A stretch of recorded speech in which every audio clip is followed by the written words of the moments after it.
exactly. Welcome Yeah, back. don't start yet. No, Yeah, we should wait. for Lem to fix this thing. Make the pretty dice. No, you can tinker with Thank that. you so much. Welcome I back feel like a passage of to A Song of Leaf and Bark. I am talking with Adam, and you are talking with Adam because my name is Adam, and I am talking to you. Are you? I am Joda. I Okay, am. just making sure. You specifically, actually. I'm jealous. Kinda. Woo woo. Once again, we find ourselves in this quaint little forest village, cut off from the rest of the world. A village of awakened animals who have formed a small society. We see this wasp guard standing watch in his full plate armor and his big pike. We spot a strange little wombat who is playing a lute on the street corner for some money. We see a snail deliveryman who's very clearly very late for his delivery.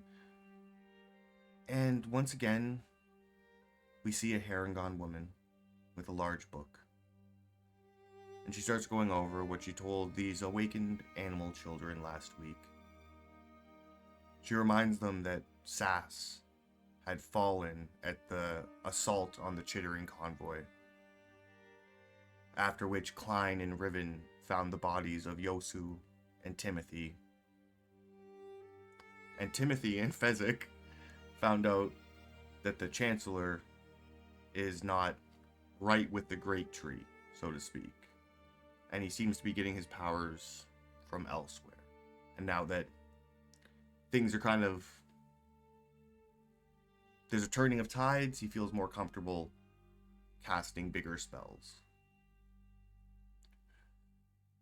She flips a page and reminds them that the nobility all came to the Vulpine Grove, at least the ones that were invited, to pay their respects. The ones who came offered gifts. Some possible alliances, some possible beefs. As it is wartime, it is kind of hard to tell where people's alliances fall until the chips are actually down. She reminds them of the earthing of Sass, where family and friends spoke to the less crowd, the smaller crowd. And this is where we're going to actually start our story. A bit behind where we left it last week. I'd like to rewind the cliffhanger we left on from last session.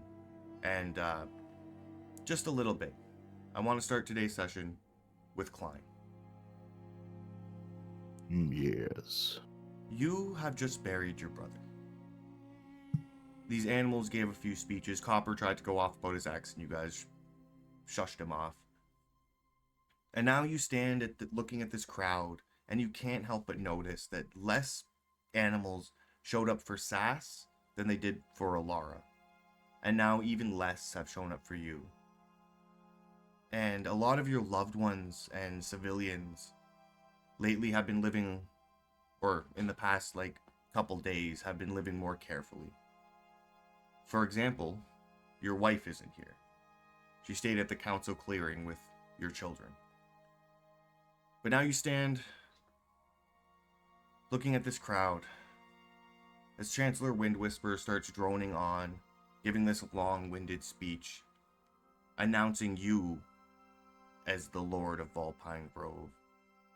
Emmerich Bark comes over and kneels down and presents you with Trident's Wrath. The Chancellor, as you take it, reminds you that it's a show of strength and power, and that you're willing to fight and defend. In the lead up to this, I will have modified my quiver to have a strap for it. Hell yeah. Because I knew it was coming, right? Yeah, of course. You've been waiting for this. I'm going to take it in my arms and just hold it above my head, and I'm going to continue to hold it as I'm looking ready to speak, but I'm making sure he's done first.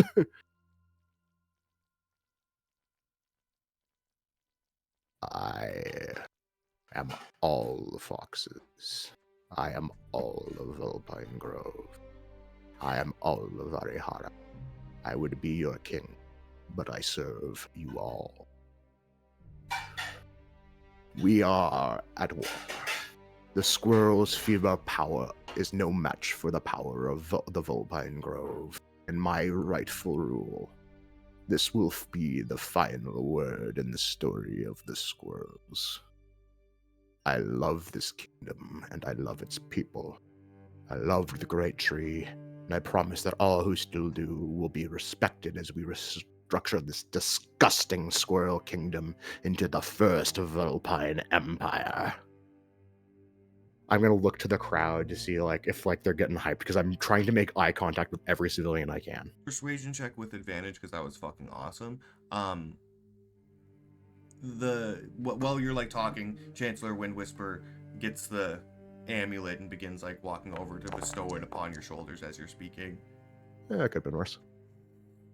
Yeah, they start closing in a bit more, and people are really listening. Before, people were kind of dispersed off in their own groups, it was a scattered crowd, and now they're all getting closer to you and listening.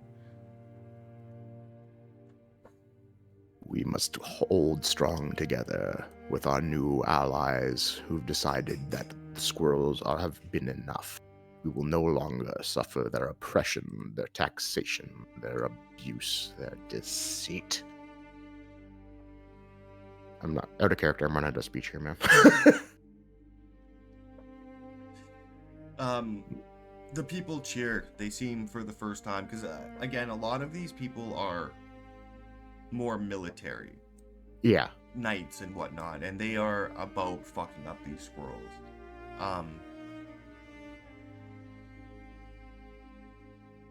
Yeah, you hear from the crowd, just one guy, "Fuck you, we're foxes! All hail the king!" Different various, affirmations, and then, Emmerich Bark takes out his scroll and his quill.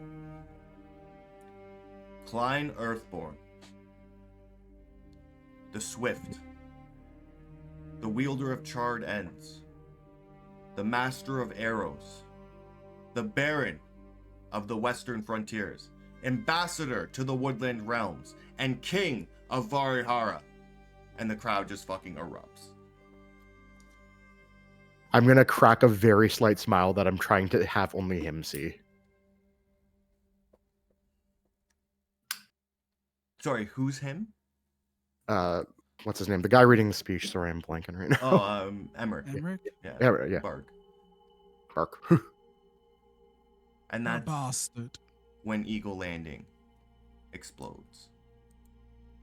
That's when the screams and cries of foxes let out as you see overhead the flying squirrels dropping these explosive acorns. As you see running through your streets are not very many, but hamster mages on the back of crickets, one of the fastest mounts in all of Arihara, as they run through your streets, and they're just casting fireballs and different fire spells at buildings and whatnot. And this is more of a hit and run attack. There is no actual army storming your city right now. They aren't trying to sack you. They're not trying to obliterate you. They're trying to slow you down or possibly send you a message.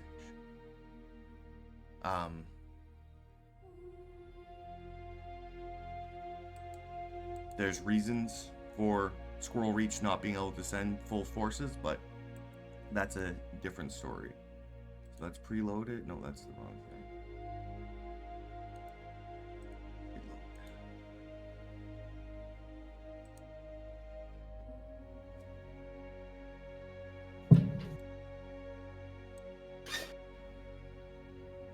As the Vulpine Grove burns around you, your family, the people you grew up with, the streets you walked, the curbs you sat on, the buildings you grew up in are in flames, and these different things are attacking your city.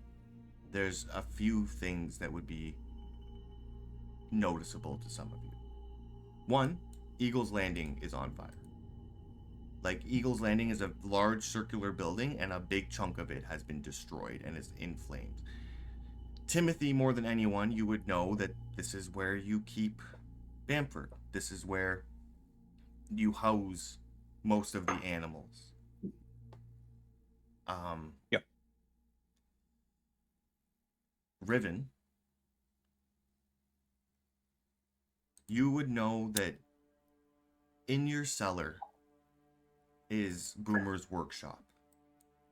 And Boomer's workshop has enough explosives in it that Oh if my an open God. flame got to it, it would be catastrophic.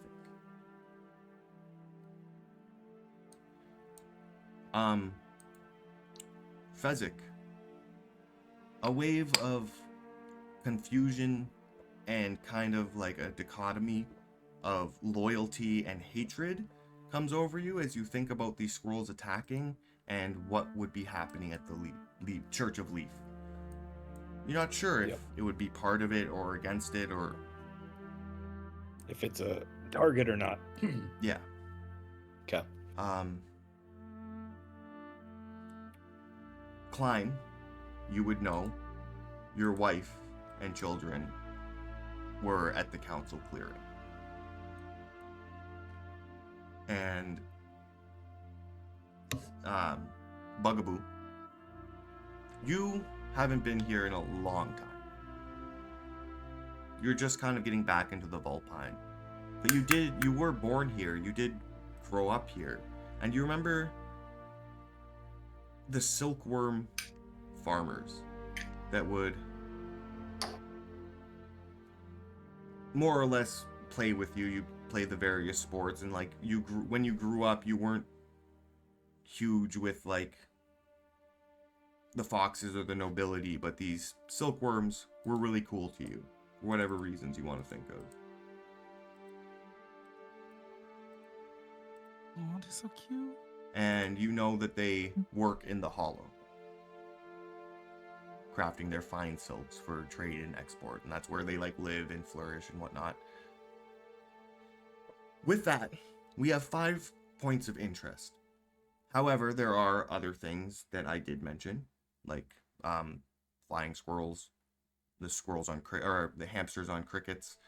There's a million other things going on, so don't feel pigeonholed into these things, but these things are here and they are happening. So, I'm going to get you 5 to roll initiative.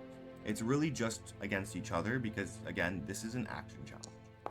How this is going to work is you are going to go in, you're going to tell me what you want to do, we're going to roll, you will probably get more than one roll. If you fail whatever you're trying to do, people can die. Places can be burned to the ground. Your choices matter for the DC and what skills you use. So, I encourage like thinking outside of the box or like taking a minute to assess is completely fine.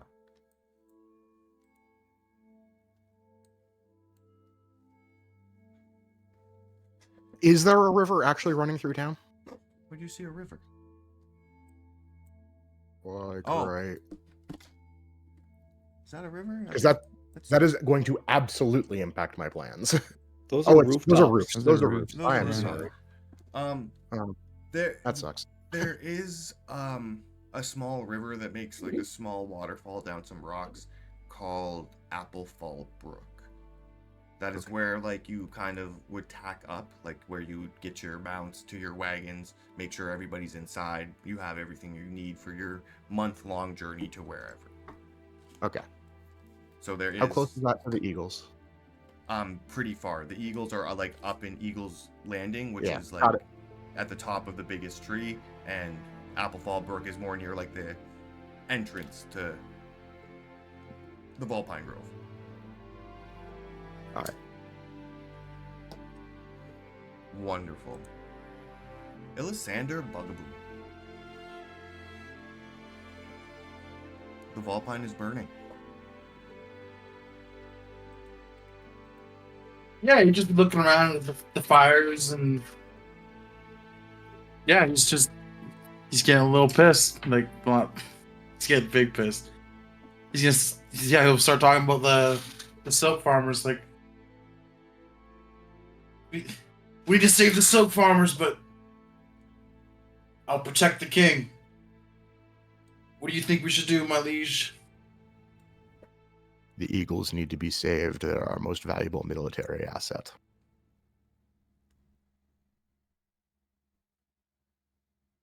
Yeah, we'll be able to go do that for that. Yeah, of course, It's on- to the Eagles Landing.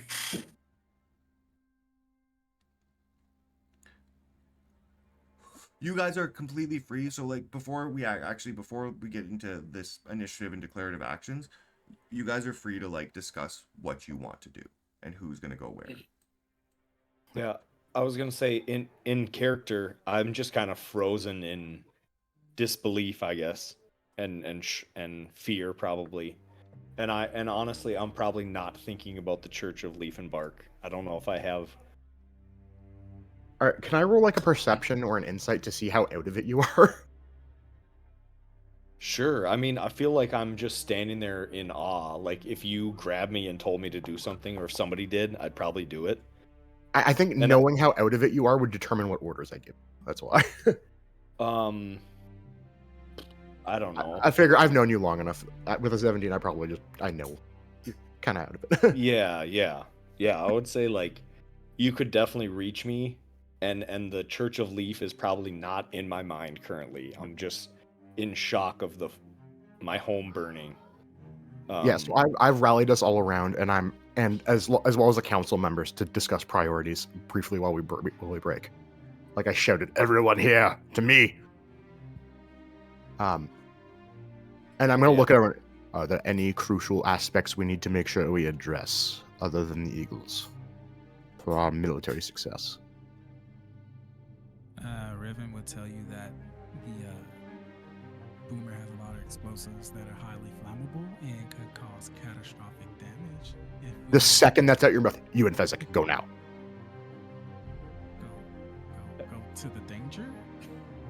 You need to stop that fire before things blow up. Where do they say?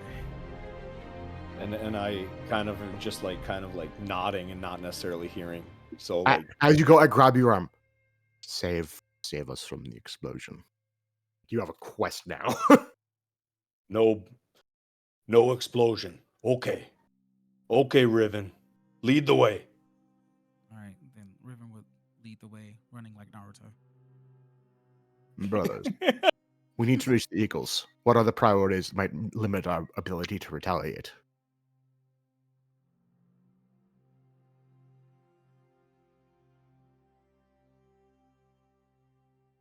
Sorry, was that a question for me? That was a question for Timothy, mostly. In case he has drunken knowledge that I don't know about.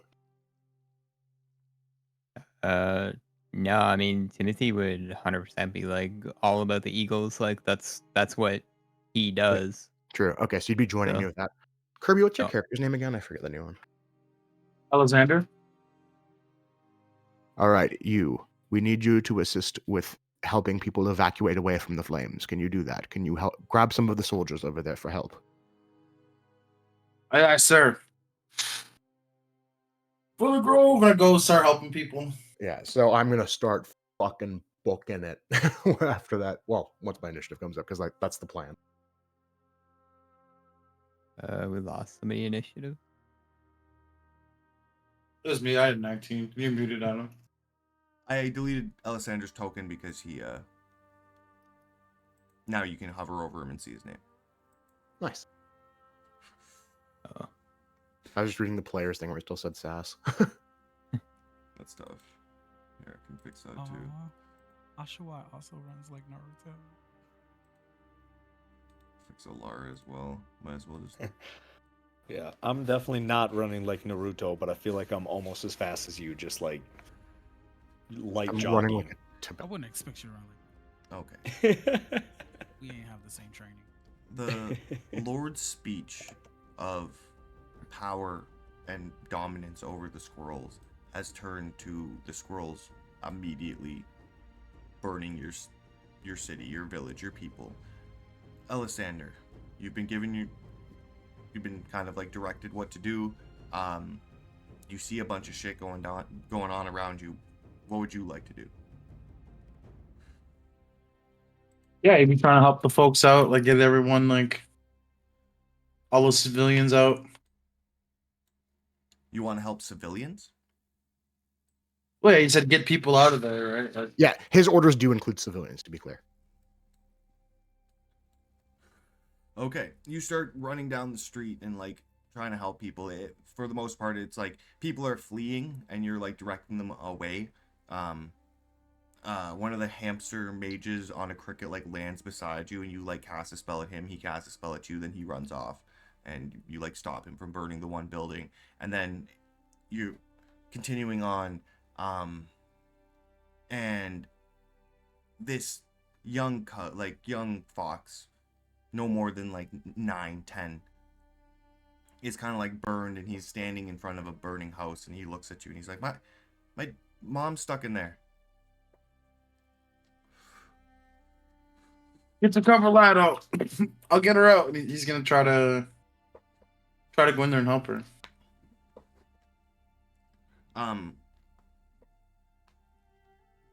You kick down the door and you look into this space. It's 2 floors and it's engulfed in flames.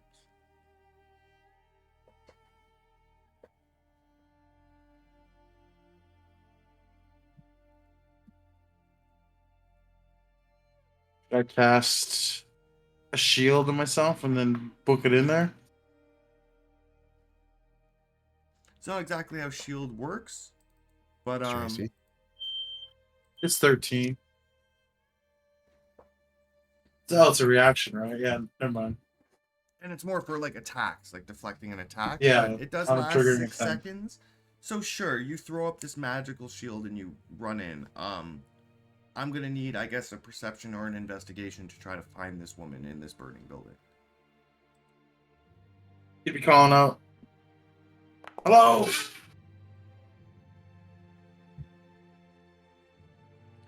You enter the building, you look around, you're not hearing or seeing anything, so you just do what you can do best and you run forward. You burn yourself on some flames, but that's fine. You enter like what would be the kitchen area and you look around. It's also like engulfed in flames, and the stove like explodes a bit and like this entire room's on fire, and you like singe your face back a bit. Then you hear a scream from upstairs, and you had like ran further away. So you're like on the opposite side of the house now, and the stairs are on fire.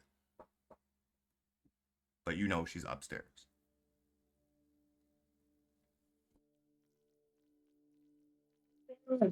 Um,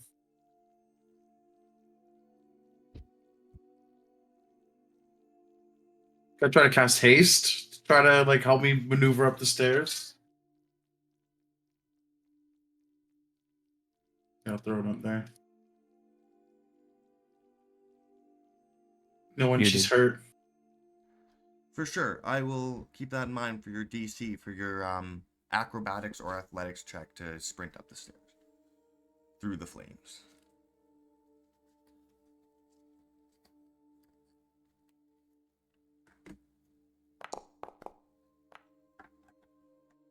He's hopping along this whole thing, trying to help this woman out. You don't get many of these.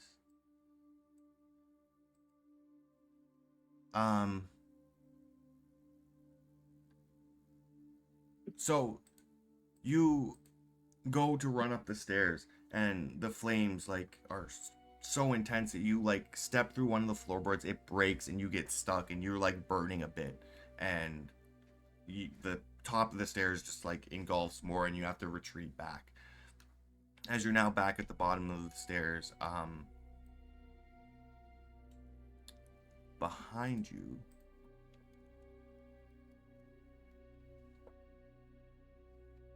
you hear a little voice. Don't worry, I'm here to help. And you turn around, and it's one of the chipmunk rebels. And he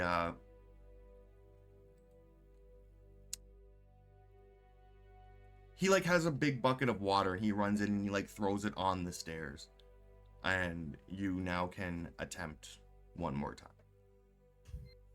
Same like athletics.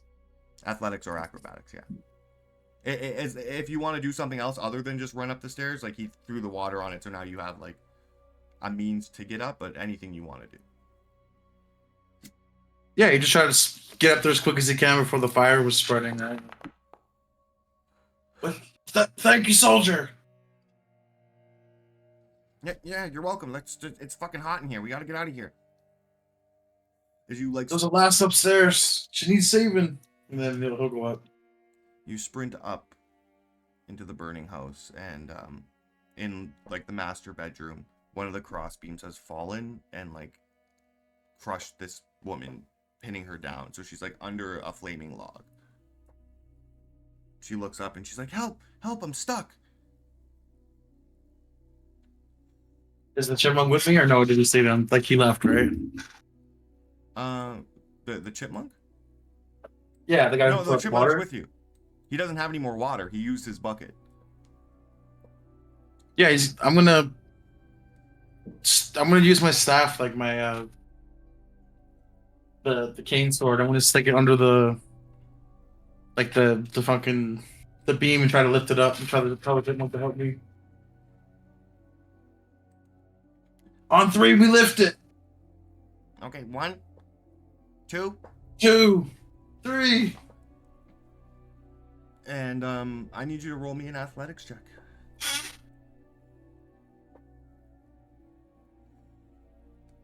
You see him like starting to sweat now, and he's trying to just put all his muscle into lifting this beam. Brings you up to 2 successes. You pull this beam up. The chipmunk rebel like grabs her and frees her. She's kind of injured, so like the 3 of you work together to like get her out.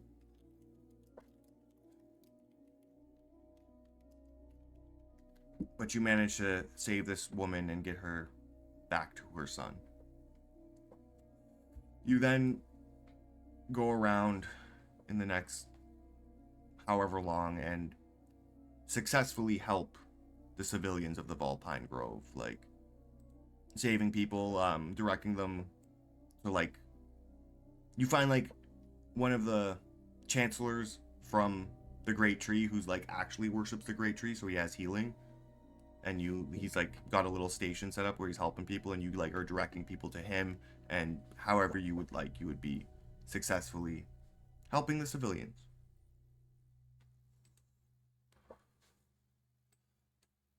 Should I go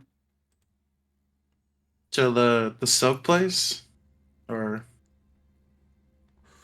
like after helping everyone? Well, yeah, we'll get back to you on round 2. Yeah. If we do a round 2, but this chipmunk follows you and helps you, and like again, when you're helping these civilians, the chipmunks are there, and he's introduces himself as Rebel Squiggles.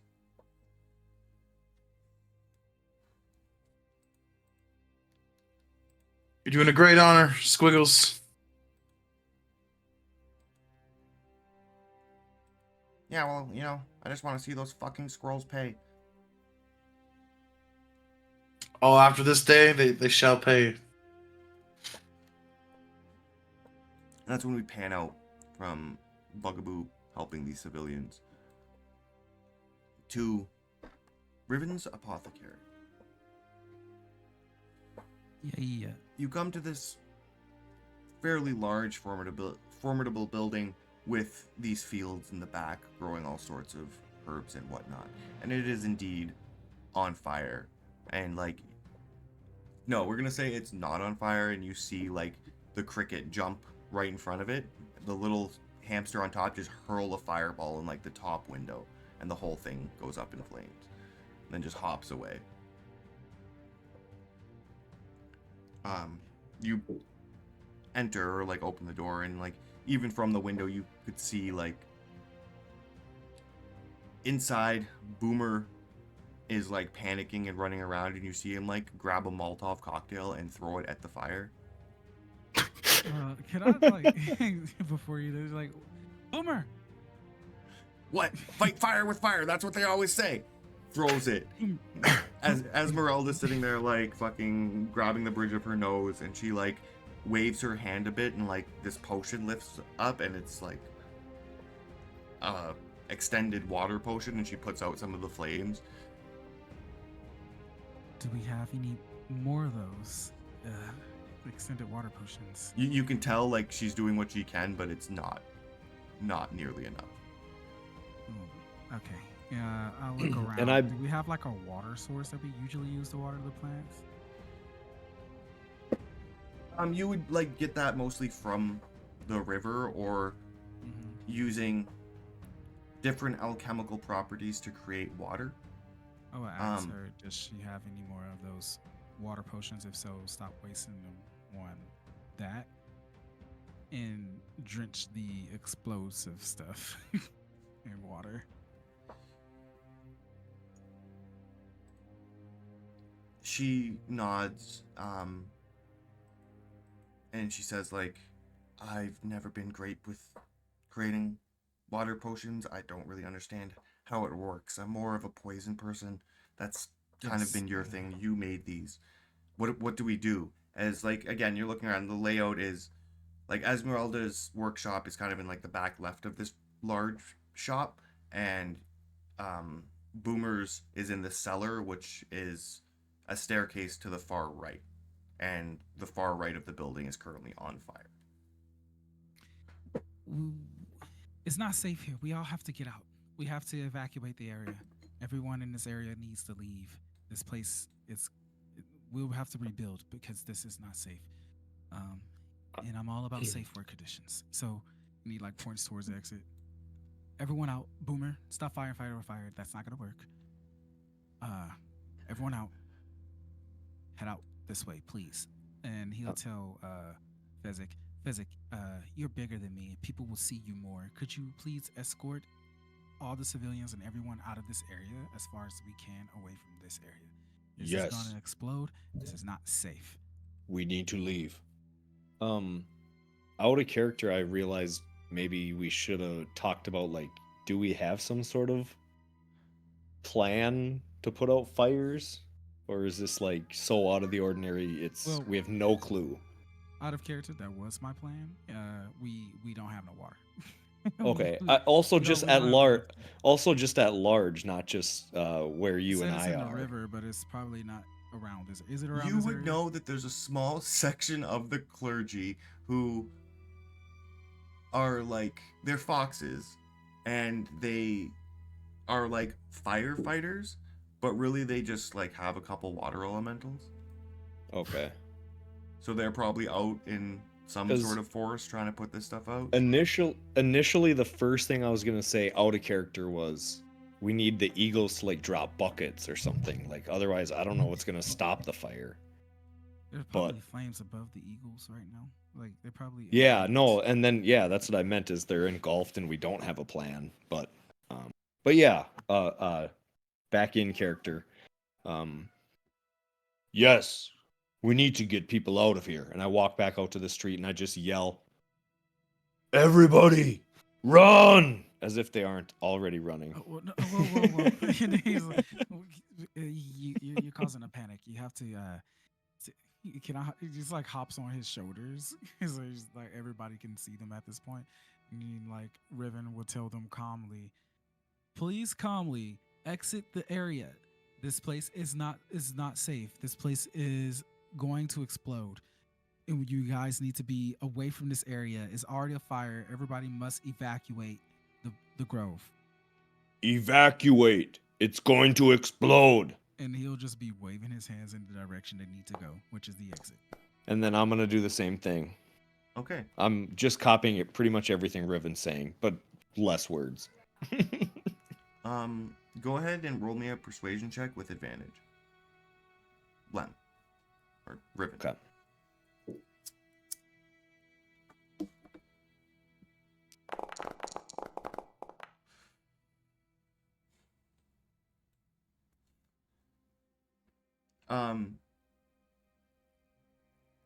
Yeah, you cause a little bit of a panic as people, like,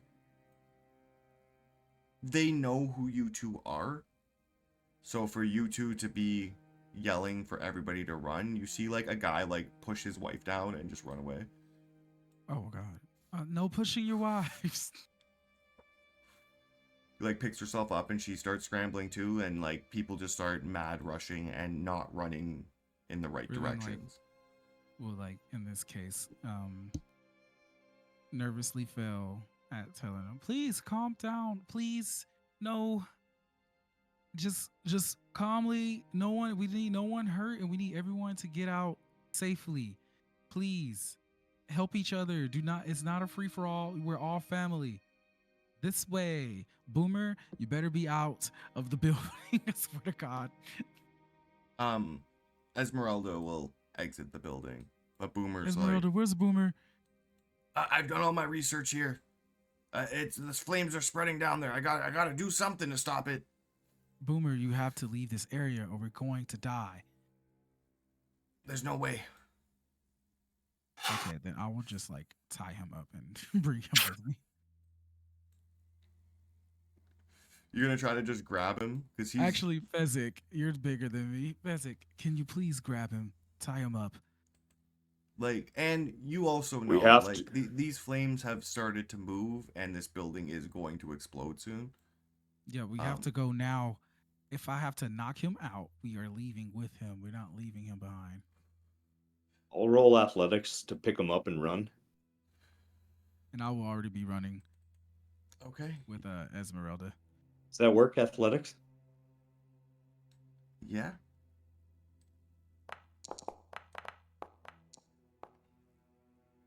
You grab the back of Boomer's coat.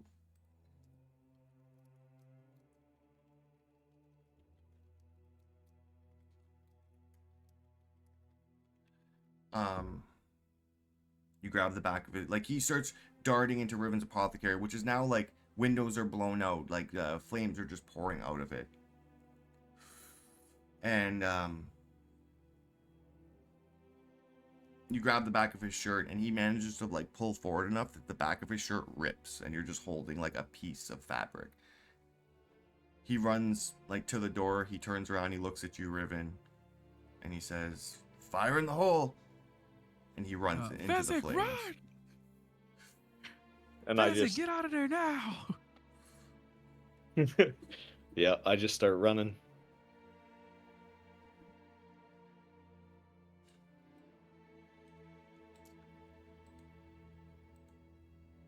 As you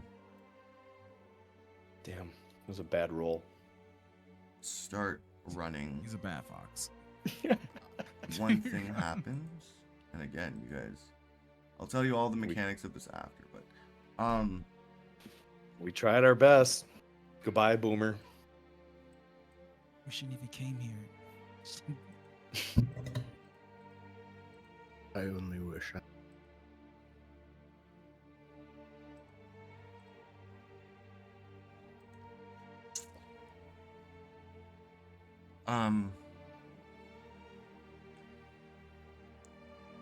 flying by with like an envoy of mice and foxes that she seems to be ushering is Monarch Eliza Rosethorn of the Cherry Spire. Oh shit, is that some best girl? I don't know what that means. Is that some anime shit? Probably. She flies by, she looks, she stops, she sees your shop about to explode and fucking Boomer running inside. And she like stops, she reaches in her pouch and pulls out like a whole handful of like this yellow pollen and throws it into the air as it like turns into a splash of water and turns into like a spout, goes inside and douses an amount of the flames. The building's still on fire, Boomer's still trying to put it out, but you have another shot here if you want to do something else. I mean, at this point, I'm a loaded gun. So if you want me to do something, you can. Out of character, I'd be happy to try to grab him again. Yeah. Okay.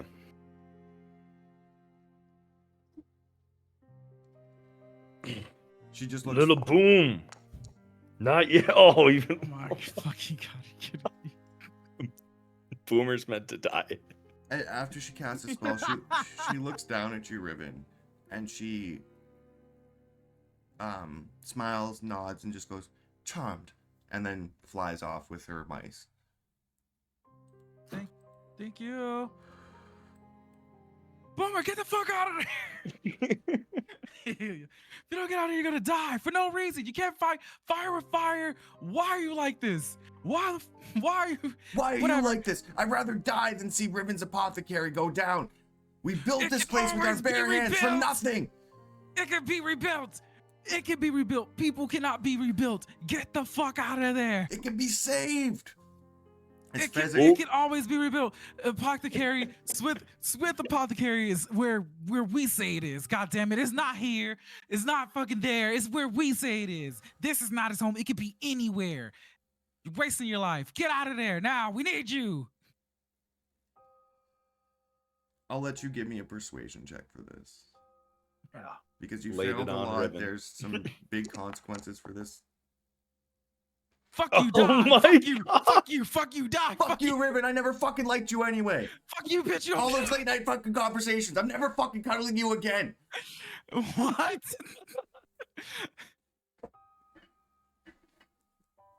Got real personal quick. If you want to waste your life, be my guest. Fezzik, Boomer, it's on fire. Come out. No, You- we need to get out of here. We need to get out of here. You're We're out. holding Boomer by the scruff, and he like does some Saw 4 shit where he like grabs your hand and he just pulls it and like all the hair just rips off, and like he has a big bald spot on the back of his neck, and he like cries out in pain, but he falls and he's like, "I'm not leaving this place," and he runs and he just like runs through the fire and the flames into the cellar. That's it. Get out of there. We're out of here. I'm pretty sure Esmeralda's already gone. Esmeralda's been Yeah.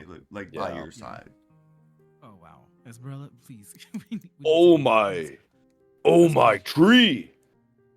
Let's go. Let's go. I start tugging on Fezzik. I can't pull him. I'm way smaller. Let's go. You- Okay. I Right. turn around and just start running, following you. You sprint away from the burning building. Not very many people are following you.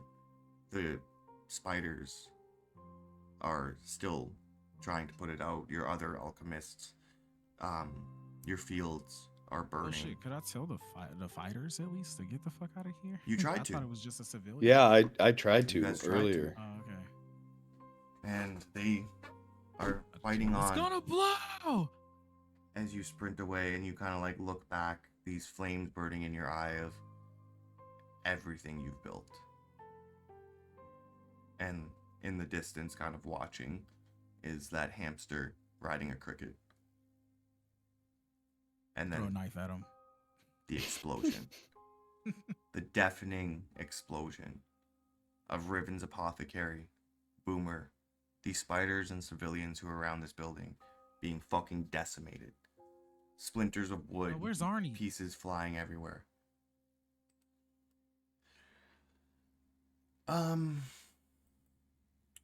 We're gonna roll for Arnie because Oh no. I didn't consider Arnie. Oh man, I should just say shut up. I'm gonna let you roll for it. I'm gonna say it's a D20 roll. I'm not gonna be super mean. Roll an 10 or higher.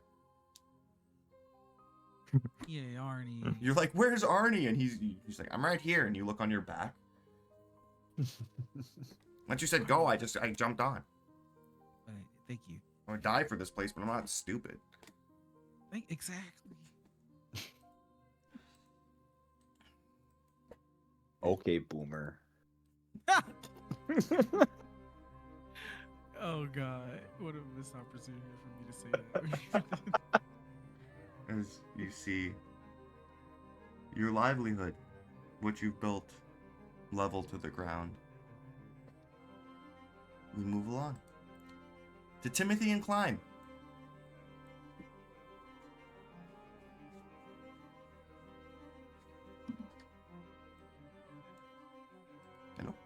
Hello. Yeah. Yeah. Fine. What are we doing? We're running the fuck to the eagles. Yes, sir. We need to make sure as many can get out as possible. I'm worried they might be trapped because of the log jam of the fire. Yeah, you're like, let's go to the fucking eagles. There were people watching you, like listening to the speech and whatnot, mostly military and mostly friends of Sassafras who wanted to honor him, his funeral. One of them being Boris Talent. Says, those eagles are my friends and I would love to serve you, my king. You can hop on, I'll take you up. All right, we'll hop on. Not you, Timothy. That's fine. Fuck you. Rude. He jumps up and like grabs you with his talons. I was gonna say I wouldn't be surprised if like the explosions. Where would Bamford be in this? Is he still like up in the tower, or is he making his fucking mad dash to me right now? Oh, you're gonna find out.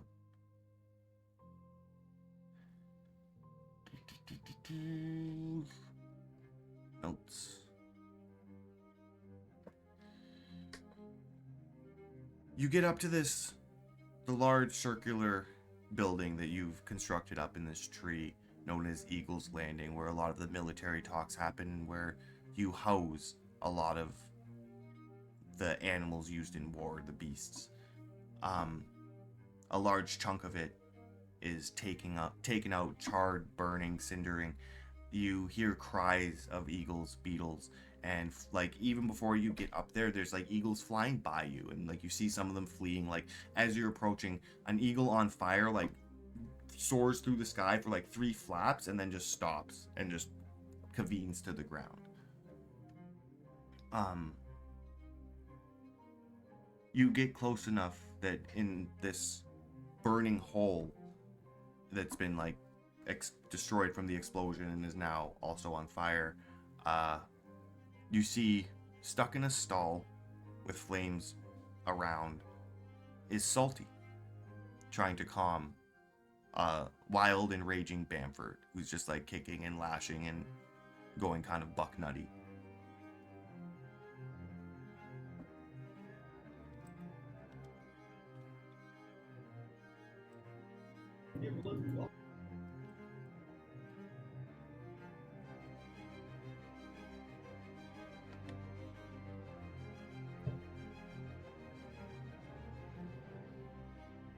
There seems to be like a hallway section where it's just all stalls where you keep like the nicer of mounts, and that section is like burning and it's going stall to stall, and it's gonna get to Bamford's pretty soon.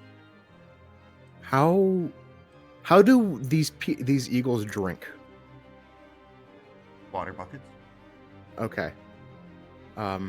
Or how many water buckets haven't been used yet? I guess the real question. I would assume they would have troughs, right? Yeah, you could assume that. There'd be an amount of water up here to feed the animals, for sure. All right. I am going to do my first kingly fuck you, great tree, and cast Shape Water.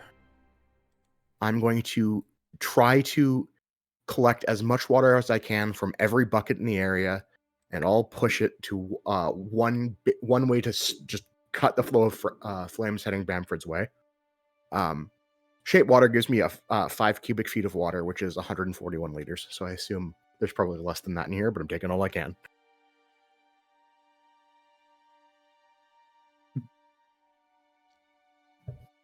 Okay. Oh, it's not my turn yet. Timothy's technically, No, but you guys are both No, going we together. work together. Yeah, Yeah, you guys fair are enough. Together. Cool. Timothy, I am. what are you doing to Timothy is assist? full sprint. Honestly, Timothy's gonna be like running by and opening doors, so that like Klein has a visible area to like the water and stuff like that, so like all of the buckets and stuff, to make sure that he can get it all. Timothy's gonna be going by, letting the eagles out. He's gonna be opening doors. He's gonna be like making room so that Klein can easily like acquire or do what he's doing. Okay. I will also pitch in the 300 milliliters in my water container.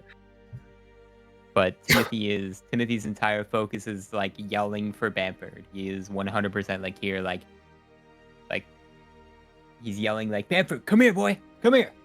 As like, Salty is trying to calm him down, and he's yelling to him to kind of like get him to get the fuck out of Dodge. Okay.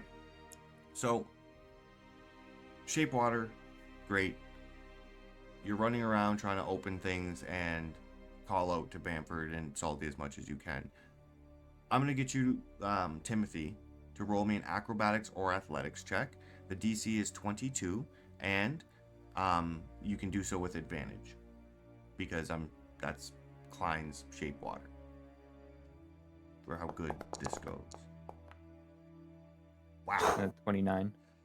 Yeah, Klein, you like pull all the water from these buckets and troughs and some just moisture and get this big ball, huck it, and it like douses a large section of these flames. Well, fucking Timothy, you run and like, Eagle's Landing. You know this part of Eagle's Landing the most, and you just run and unhinge each one and like even call out to each fucking beetle or eagle by name. You're like, okay, here you go, Boris, here you go, Falcon, here you go, Tom, and get them all, and you see them fly, and as they leave, they go through like the section that that Klein just dosed. The flames are continuing, and Bamford is still freaking out. And Salty's like, well, I was going to fucking leave him, but I don't want him to fucking burn to death, and he's kind of like the star of the show. Nobody gives a fuck about you.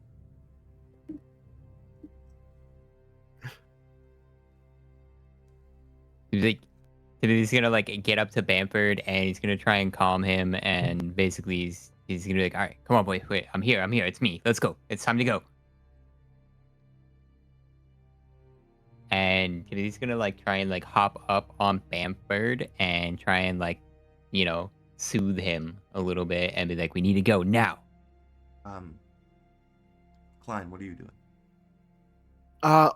In the area we're in, what are the walls like? Are there windows and whatnot? Yeah, there'd be like the big like archway windows, but all the brackets or whatever you want to say would be like just sticks. But yeah, Are those windows bigger than an eagle? You feel like an eagle could fly through it. It would have to like all right. Through. I am whipping debris at these windows because I'm trying to open them all out. Every escape path needs to be an option. Fuck yeah. You can definitely roll me an acrobatics or athletics. As Timothy, you can roll me an animal handling check at disadvantage.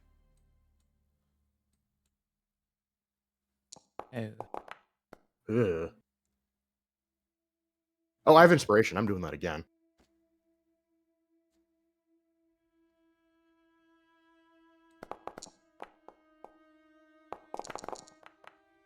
A little better.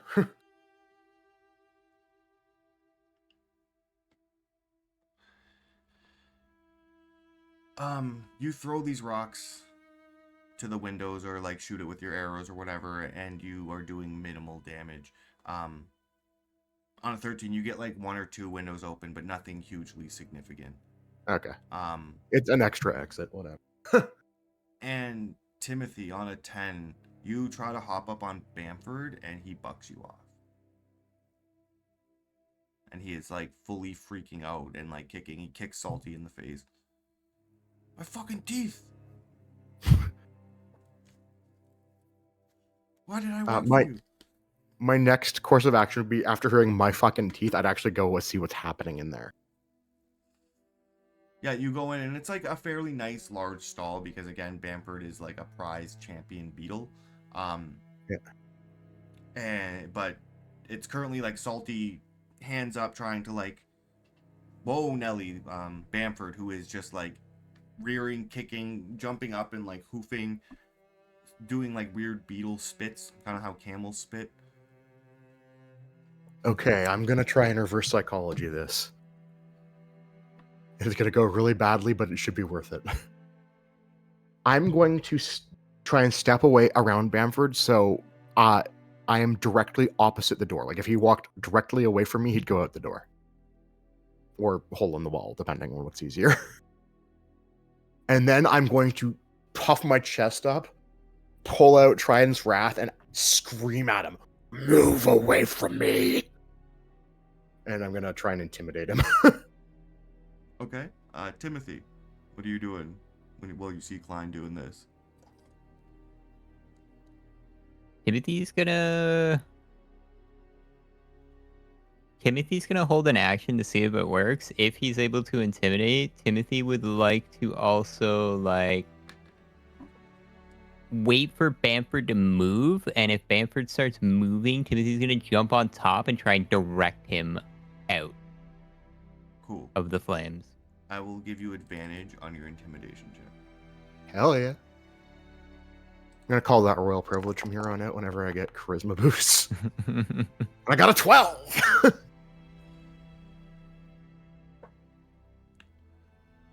It was worth a shot. You go back, you take out Trident's Wrath, and you puff out your kingly chest with the golden leaf amulet.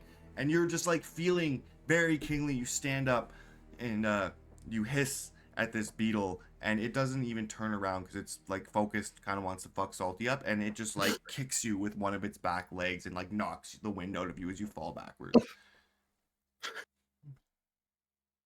Alright, my next plan is poking it in the ass with the back end of my The spear. flames at this point have reached Bamford's stall. They're creeping in, and you're about to have to make the choice on whether or not you want to leave Salty and Bamford. However, Do I notice that Bamford is focused on Salty? oh yeah, Yeah. Timothy's gonna immediately turn to Salty. He's gonna be like, "Run now!"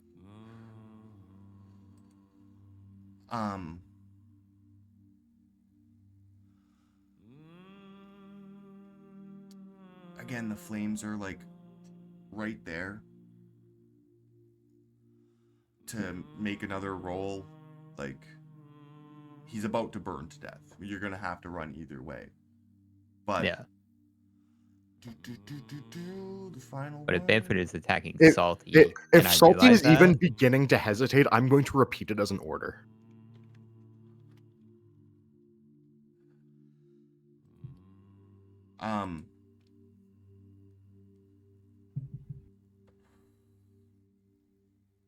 One of the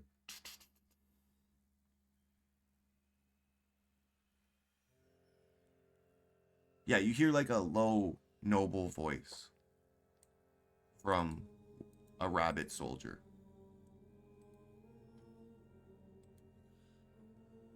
Who comes up and literally, like, the flames are burning on this large, like, support beam. And he runs up with his two-handed greatsword and, like, hacks the bottom of it so it crumbles and, like, grabs the log with his bare paws and, like, pulls it away to stop the flames so you can have one more action. As he slows it down a bit. And he bows to you, Klein, and goes, "My lord, I'm at your service." Your presence is very much appreciated. I'd shake your hand, but... And I'll, like, look at the fact you just, like, burned them. I'm in a lot of pain, but it's honorable pain, my lord. We'll help you with that once we're out of here. So is Salty running or no? Is that what you guys want? You want fucking to get Salty to run? That's not what I would do directly. I mean, like Timothy noticing that Bamford is trying to attack Salty, like I feel like Salty's best course of action would be to coax Bamford out of his cell by like taunting him and moving backwards to get him away from the flames. So that is what, Timothy would be like. Okay. I like this. It's a good play. However, Bamford doesn't only not like Salty. Like, he does like Salty, but like, I'm gonna need you to roll me an animal handling check. You get a disadvantage for reasons, but you can have advantage because Klein's helping. So, Sweet. neutral roll. Straight up, And I'm going to tell you before you roll, just because above table, like this is the big one. If you fail this, bad things happen. If you succeed this, your good things happen. The DC is 12. Money. We'll say 11. Say 11. Oh god.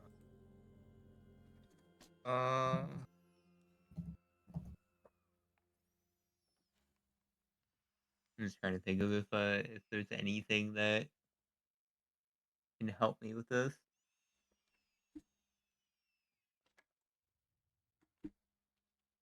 Got anything?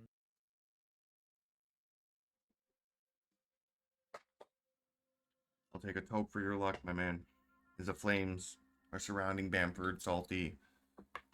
You, Klein. I'll do the same. Boris Talon is also there, helping in his Boris way. But good luck, my man. Alright, let's go, Bamford. Your fucking ass out.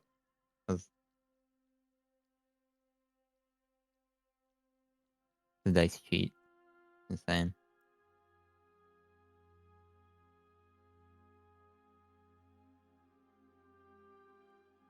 I'm fucking running. This is a true failure. Salty and Bamford. So, Salty runs. Bamford chases him. Salty, like, gets to the edge of this hole and kind of, like, turns around and is, like, unsure where to go at this point. Bamford's running towards him. Bamford can't fly. You have the option here for one more roll to intervene, save these two people. However, if you fail this roll, whatever it may be, your character could die. Are you willing to risk your life, or are you going to run?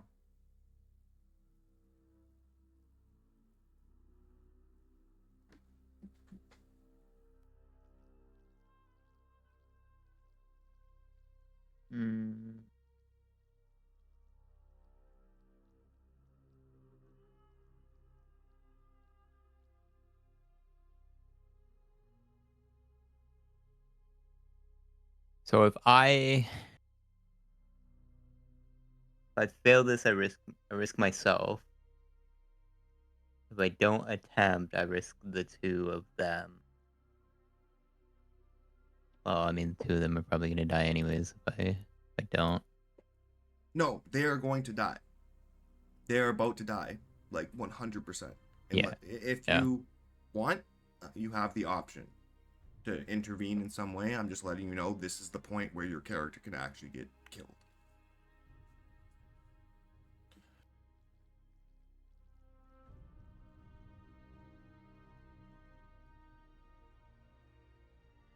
Klein's just Naruto running away already. Yeah, the second I thought they were done, yeah, I have 180 feet of movement. I'm fucking gone. God damn. Actually, I have more than that because I have a base of 35, not 30.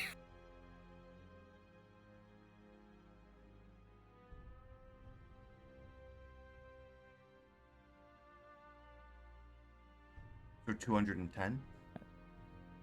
It's even more than that. It's actually 280 if you calculate them all. Because I get 2 dashes and feline agility.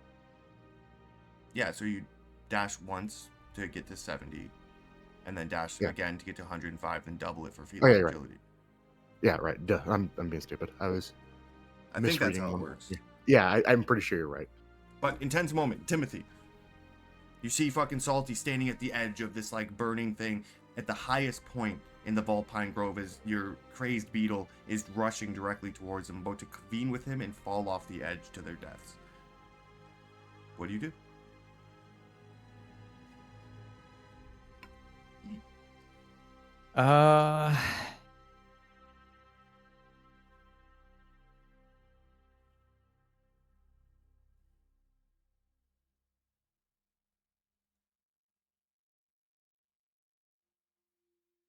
Man, it's such a hard decision.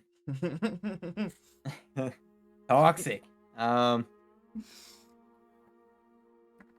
I feel like Bamford's just like faster than me regardless. So I feel like regardless of what I do, like Bamford is going to beat me there. Um, my biggest option would be to try and run in front and like get ahead of Bamford and grab Salty and fucking just sprint. I mean, you've Which been in a lot of tournament games before. You know how to sprint.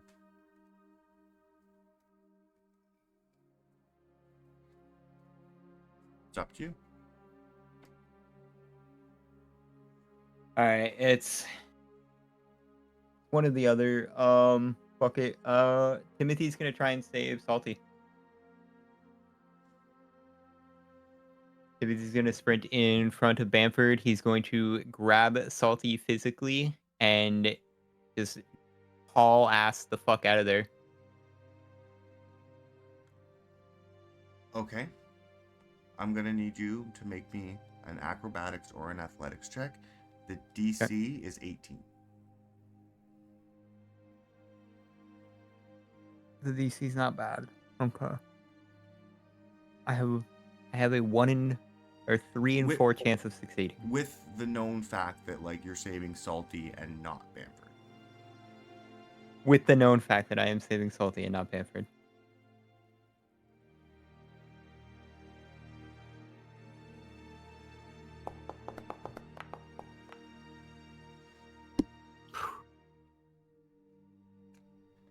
You sprint up, you like jump off a trough, an eagle comes flying out of its cell through and goes through one of the windows that Klein broke. You duck underneath it, you sprint over, you get like neck and neck with Bamford, and he tries to kick you. And you like jump over his leg and you actually start outrunning your own mount, which is a huge feat. You see Salty is like standing there like shook. He doesn't know which way to go. He actually pulls out Sodium, like his scimitar, and you go to grab him, but like Bamford's right on your ass. So he goes to knock you, but you like saw this coming. So the first thing that you do is like you're holding Salty with one hand and you grab the beam with your other hand. Bamford knocks into you. You and Salty go off the edge, but you're holding on as Bamford flies over your head and you watch him fall all the way to the ground. All right, boy. Little plume of smoke. See, hits the ground. And way down there, you see a hamster on a cricket. Looking at Bamford for a second, and then hop off. Do we roll damage for that? You pull Salty up, he's crying. Bamford, no! He was my best fucking friend! And you, Klein, Boris Talon, make it out alive, having saved a good amount of these eagles. I'm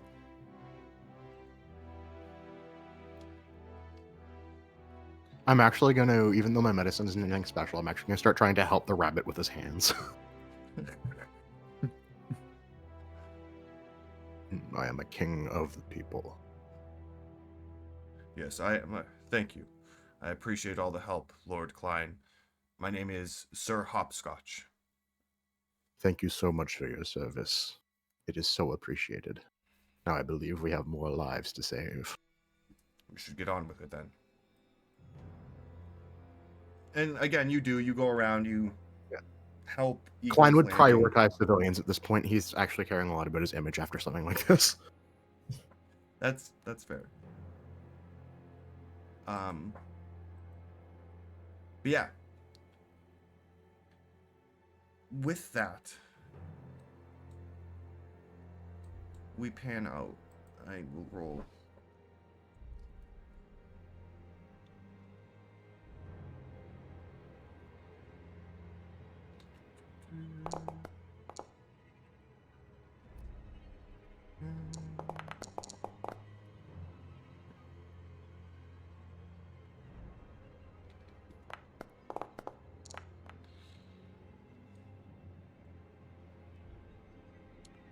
Okay. With Riven's apothecary destroyed, Bamford dead, civilians saved, you all hear something that kind of draws your attention as you're running away from your prospective places to help with the next thing.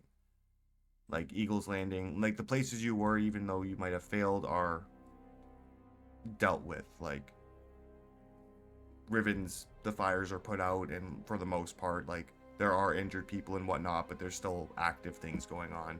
Same with like Eagle's Landing, it's no longer burning to the ground. And a lot of these large catastrophes are seemingly ending. You're looking around and the hamster mages on crickets aren't hopping on the streets. And then you hear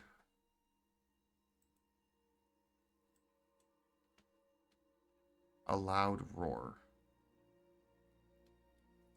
as you see a couple squirrel knights for the first time. Where is this?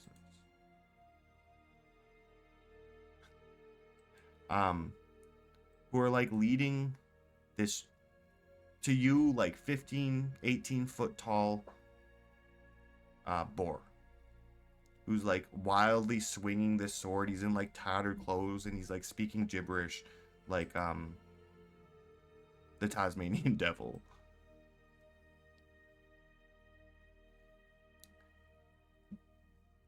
This is still an action challenge. You all kind of like cinematically run up your different routes, meet together as you're seeing this thing be released into your town as like the final fuck you. As it just starts swinging at foxes, destroying people. I'm gonna say at this point, after the shock and the fear is worn off, all that's left for me is rage. So I'm gonna fucking charge at this thing. Oh yeah, I'd be charging with him. Seeing his grandson run in. I take For the grove! I take boomstick out and just run at it. Are we all here? Yeah. Yeah.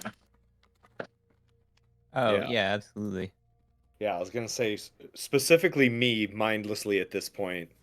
Usually I wait for a directive, but at this point I take out boomstick and I just charge the fuck at this thing. While they charge, I would try to like rope his legs up like they do in Star Wars to those big old machines. But they Hell yeah. him. Yeah. Alright. Yeah, Timothy's gonna be doing the same. He'll have Shiranga, I guess. He's just unleashing arrows at this thing in a blind rage.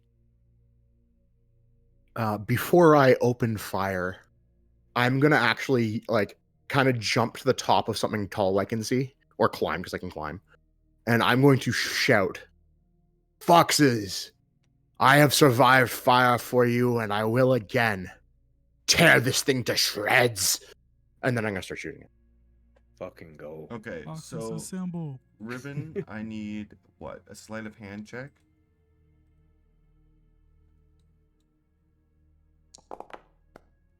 Fezzik, I need you to go. roll boomstick. Fuck you, we're foxes! Ha! Let's go! Get him, Fezzik! Timothy, I need you to roll me Shiranga. Alright, and where I am, steady aim or no? Sure. Let's go. Fuck 21. yeah. Alessander, roll me some sort of attack. Spell, Would I be casting a magic? if you want to be. Just roll me I'm gonna a... cast. Okay, you can cast whatever. Yeah, of all the people to just outwardly do magic, you're definitely top of the list right now. See if this lands first before I go into detail. Let's go. Yeah, you just see him like stabbing him in the knees. Like he pull out his cane sword, Maestro, and he's like trying to help Riven like bring him down essentially. I think that has to be 5 different targets. But It'd be 5 different points in his kneecap: the top of his kneecap, the bottom of his kneecap, the center of his kneecap. Oh, that's a great Left, right, side to side, up and down. sure. 5 targets, 5 different points. Do you want to make me 5 attacks? No, I'll just do the one. Really, but I'll even the roll's just fine. Like I said, Yeah, you roll. just be like assisting Riven. Oh, 5 different attacks, you said? There you go. That's a fucking really good damage roll.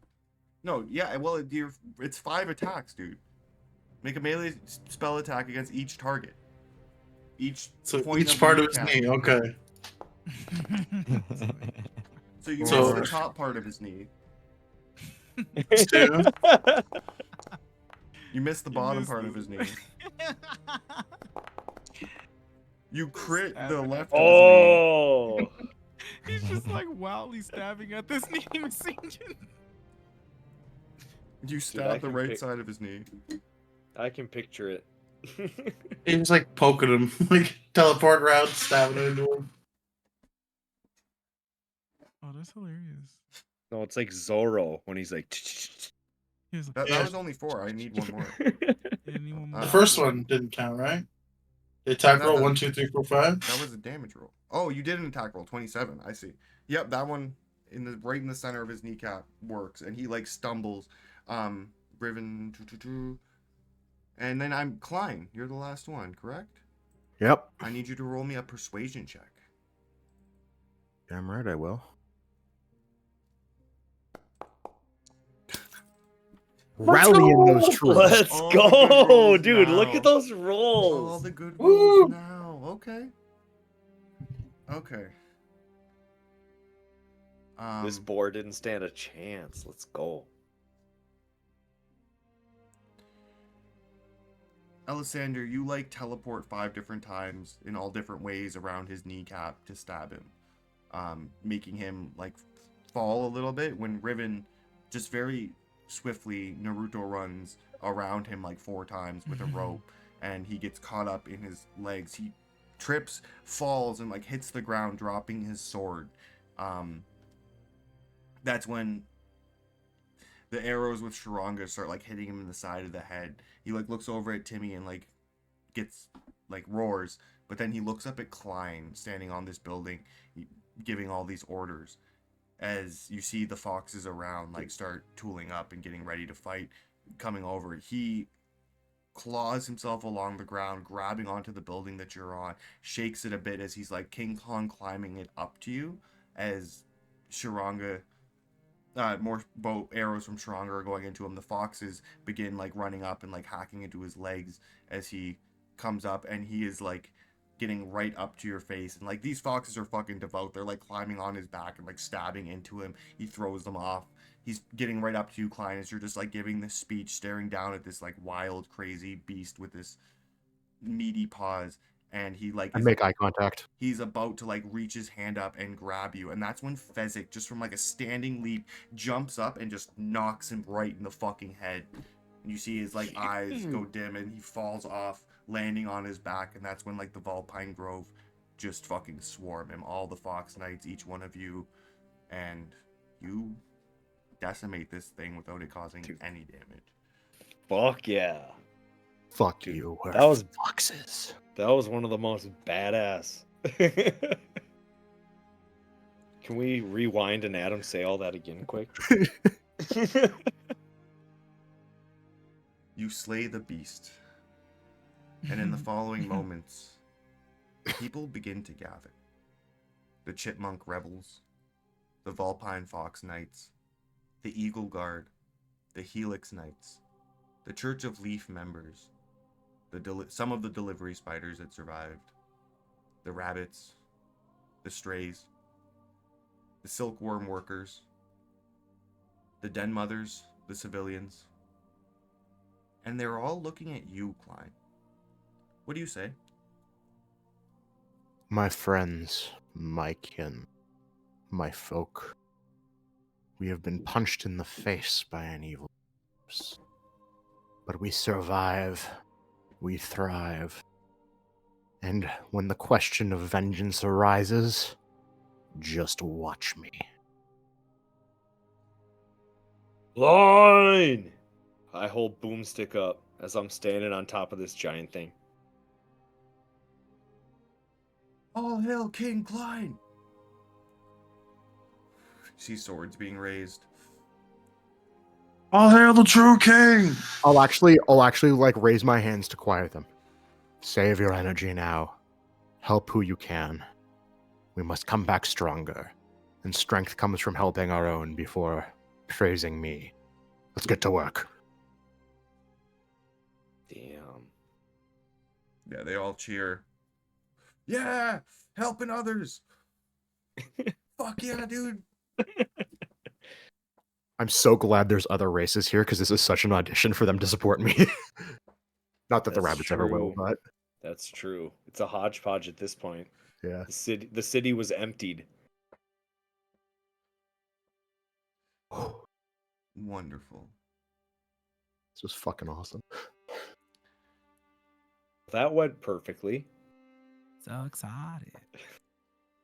I guess there were some Oh. casualties along the way, but that finale? I bet you I got a bunch more relatives to avenge. What happened to your family? Do we got to check on the Who the fuck aftermath? Vegeta! And the other ones, I can't remember because Vegeta's the coolest. Yeah, Um, I don't know. If I know Raynette, any. Silka, Yosu is dead. Armitage and Vegeta Jr.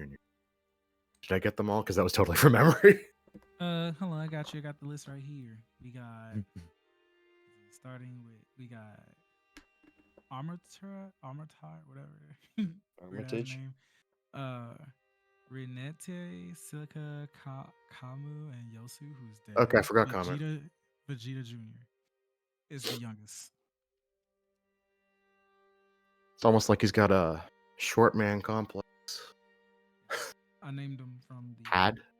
oldest to youngest. But yes, now I would actually go and see, find what's left of my family. Yeah, Willow at the council clearing. The council clearing was attacked. However, from hearing like what Willow and your children would tell you, is that chipmunks with explosives came in and like set them up, like kind of taking people hostage and just like set this up quick, detonated. But Vegeta Jr. and the rest of your kids, along with a little help from Helmy and Willow, managed to fight off these chipmunks. The council clearing was attacked and it is damaged, but your family is alive. Okay. Vegeta Jr. did most of the work. It's like, I'm going to look to my kids. You've done as well as I could ever expect. You faced combat and fire earlier than I would have hoped, but I'm proud of all of you. Just don't bother your mother tonight. I've got some more heat for her to address. Shit. Yeah, fucking Vegeta Jr. is just like standing there, no shirt on.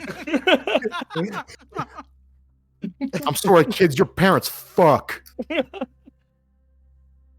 My motivation was to always be the best father, and I always have been, and I always will be. And then Yosu comes up. He's like, "Look what I learned, Dad!" And he does that like thing that you taught him, but then throws his leg up and just puts him in an armbar and falls to the ground. That's my Yosu does missing. that? Yosu is my missing/dead kid. Oh yeah, Yosu's dead. Oh Oh, yeah. He's back. Yeah, don't worry, you Oh, can he's swap back. it out. No. He's back the now. pain, the memories. Yeah, no. How did I end this battle up a kid? I wish Yosu was here. Too No, soon. I gotta. We all know how you ended up with more kids after the battle. Let's be real. You left your wife alone. We'll say that was. Babe. How do you say this? Kamui. Yeah, Kamui, that's fine. Like, yeah, Yosu showed it to me before he disappeared. Let's be real, should've Revan. If I killed wanted off more the- kids after that battle, I could just open my door too. Hey, Dad, Yes. where's Yosu? I don't know. Son. River Dad. I think the squirrels took him. There's one more thing they'll have to answer for. Are the squirrels gonna kidnap us? I'm going to do everything in my power to prevent it. Besides, with Vegeta around, how could they? Is Riven here at this moment? Sure. I'll just look at Hel. Is Helmi here? Yeah, Helmi's here. I look dead at her. Where is she? Where is Yosu? She's sitting in the corner on a chair, holding a frying pan that has blood on it and smoking a cigarette. What a badass. He just like says bad parenting.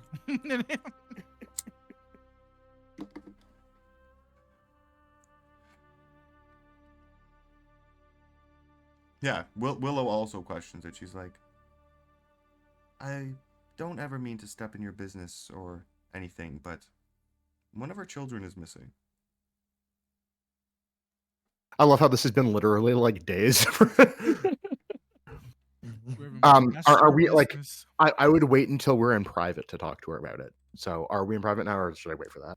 If you'd like, I to get be. like I can just summarize what I'll be saying to her later tonight because I assume we don't need a scene for that.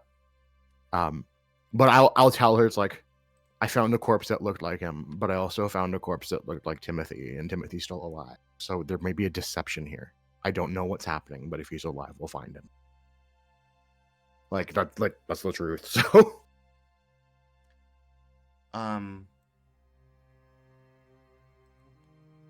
she would be skeptical and question a lot of like where and how you found these bodies. I would actually be like Just completely outside honest her. with her. I was like, yeah, I found a fucking wagon full of dead hostages at the well, okay. I wouldn't be honest in that we might have killed them, but I would say there was a wagon of dead hostages. Yeah, I was gonna say. Yeah, we found a wagon of dead hostages killed by the squirrel in the battle that felled Sassafras. Clearly, Sassafras's death was a higher priority for the kingdom. But it is not something that has escaped my notice or my attention or my quest for vengeance.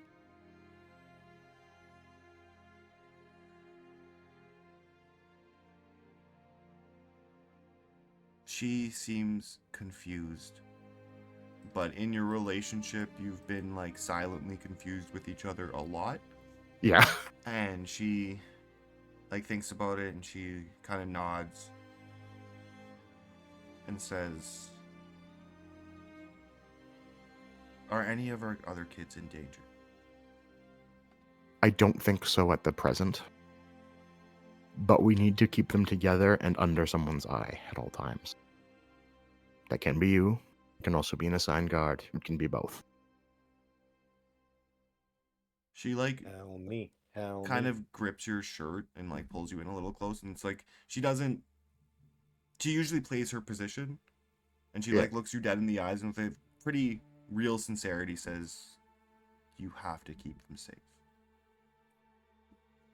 I will. So my plan now will be like a fucking like department of keeping my kids safe. I was concerned she wouldn't want guards in her life, but she's getting like half a dozen now. Oh, I'm sure she'd hate that. Line them up by the handsomest to the ugliest. I'm starting recruitment for a eunuch division. Okay. I'm also installing a condom dispenser in the wall. I'm gonna second Helmi. My mic was fucking muted. Above the table, what the fuck does she do that she cannot watch her children? Apparently skipping her husband's coronation, you know. Yeah. But she, Sus Wow. is when she's cheating on but, you behind your sorry, back. she does a lot of noble and diplomatic things. Like she takes lessons most of the days. Like she knows how to play cello, speak different languages, read and Yeah. write and do like different She's- like noble. She is my things. PR tool. She exists to make me look better. At this point, she's the lady of the Vulpine Grove.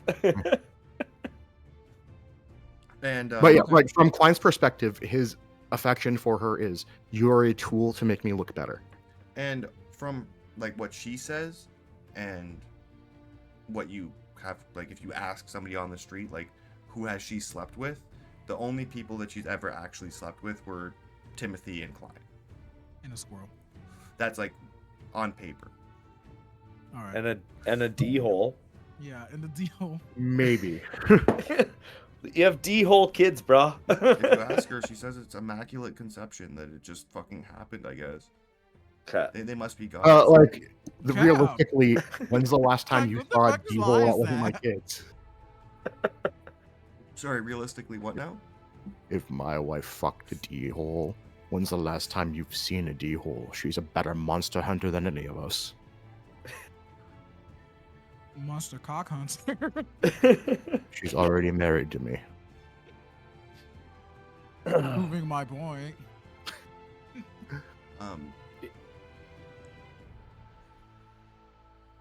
Yeah, with that, the strays do make their way into town. I'm gonna go back to the council clearing map just for now. Mildly That's so- singed council clearing map. At some point, I would return to the Church of Leaf to see the status, because I don't know. That's like my daily routine. I don't know if we're still like in the moment, but at some point during No, in this aftermath, I would go there. we can 100% do that. The Church of Leaf has been fucked up. It's not decimated like Riven's Apothecary, but it got hit, and when you enter, Pontifex Acornius is alive, but a lot of like a couple chancellors and a lot of civilians are dead Wait. here. I just want to double check. Acornius was the one. Sorry, Walnutshire is alive. Okay. My mistake. Pontifex Walnutshire is alive. He would tell you, and again, you come in and like the pews are destroyed and there's civilian corpses around, and Walnutshire and a few other clergy members are like cleaning up and doing what they can, and they would tell you that it was horrible. The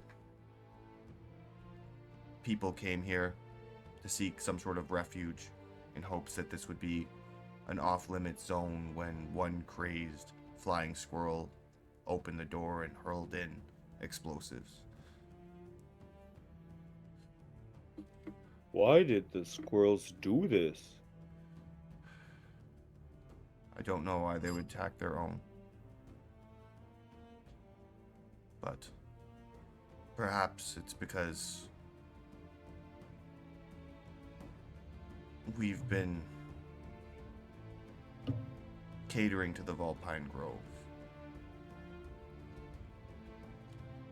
They don't like that we've been helping Pheasant. Oh.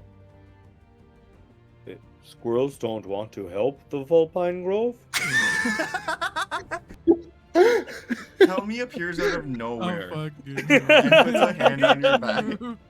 I hate you so And much. Helmy sits you down. Like she says, "Come on, get away from all these civilian corpses, love. Let's sit down." And she like sits you down. She gives you a blanket and a fucking cup of hot cocoa.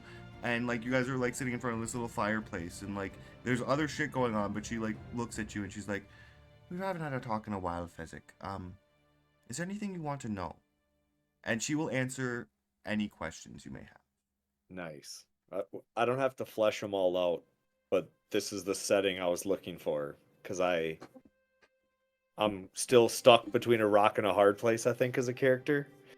And Helmy is like the type of character to gently be like, squirrels aren't that great, and you're right, the great tree is not good, and you know, like, walk me through it.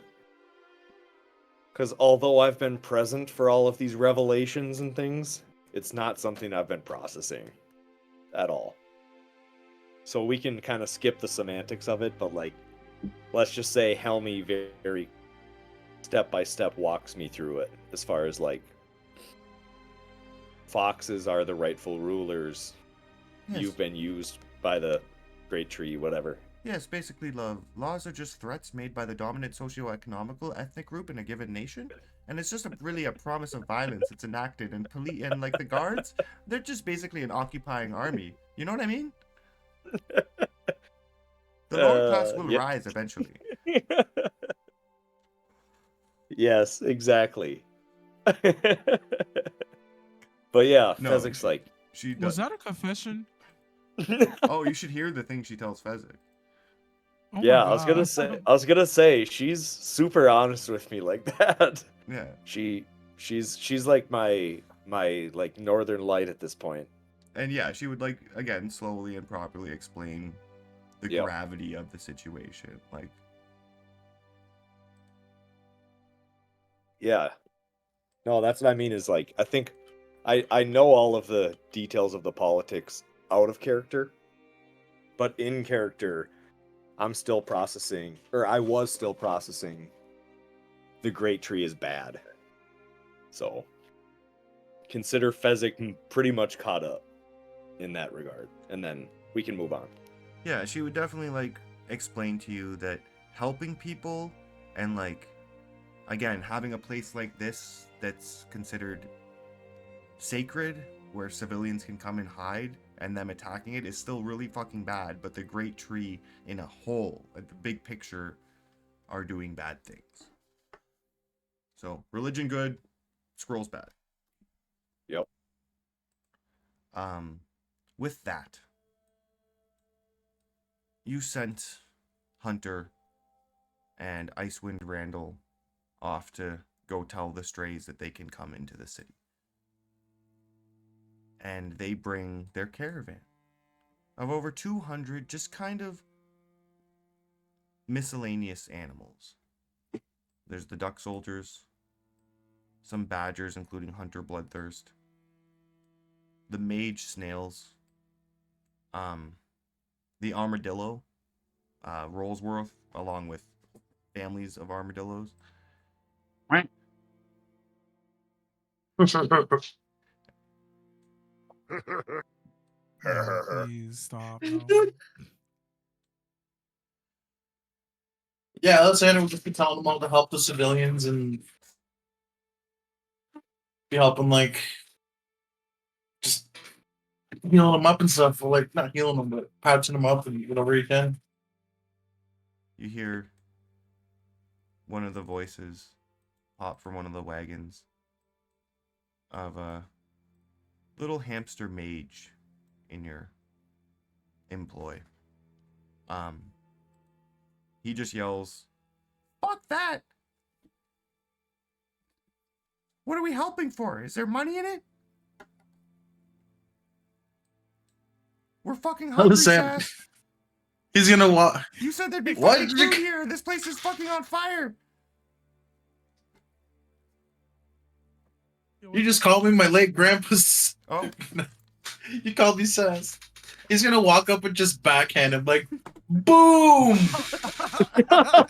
Wow. Like, oh, like, very dramatic. Like, reach his arm up. Why are we helping? We took you in when your family was out in the cold, out in the wilds. You of all people should understand what it's like. look, Ogaboo's a wild card. I hate squirrels. Yeah. I hate the fucking clergy as much as the next guy. But I'll be damned if I ever learn a healing spell. I'll burn the great tree down if I have to, but we should help. Mouse, there are a ruling class of people and a He's a hamster. Yeah, the armadillos, ducks, and the snail mages go out and do help. This one lone hamster does not. Not gonna keep beating him. Yeah, He you keep barking orders at him, but he obviously knows he's not gonna you help. backhand him. He's like, "Fuck you! I'd fucking like that." I'm not Am I fucking here for helping this? anybody. If you want to be. Yeah, I think I'll just go over and like talk to him. Like, hey man, what's the matter? Oh, I'm just What are you fucking supposed hungry and need money, and I've always been fucking poor. I'm trying to get a payload, you know? Understand. How about this? I'll treat you somewhere, that's not burnt, I guess. Or I can find something there for us. I'm really good at that. And if you just help out, it doesn't have to be much. It's a little something. Roll me a persuasion check.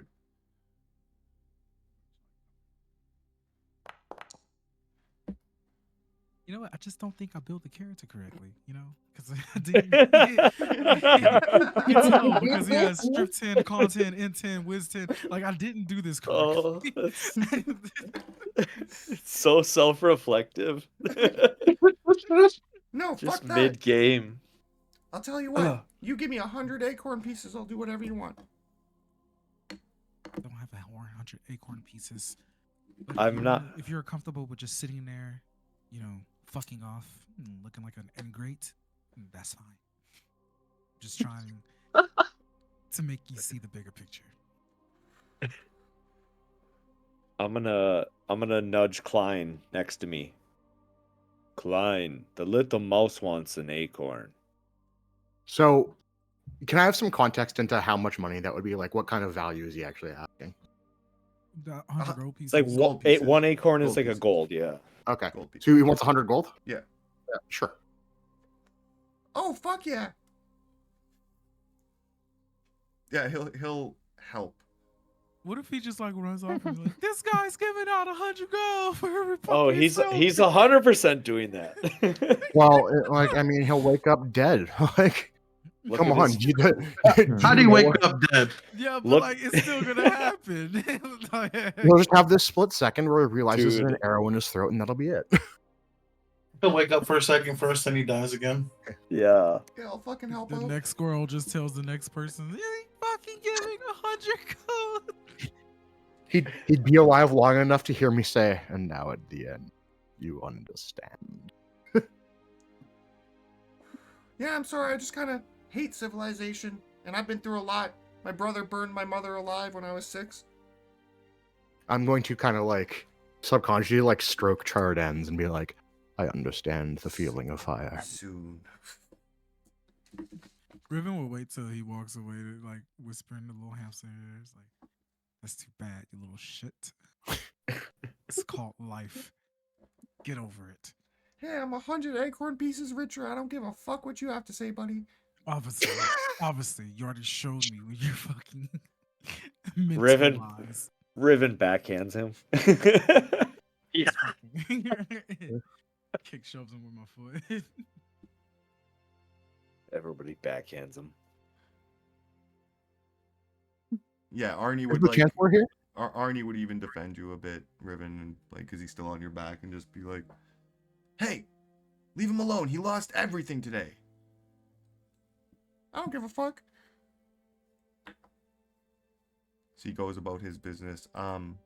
Pick him up. I put dirt in his fucking mouth. I shove it down. Just... The hamster. Yeah, You just start Dude. bullying the hamster. Make fuck make this uh, guy.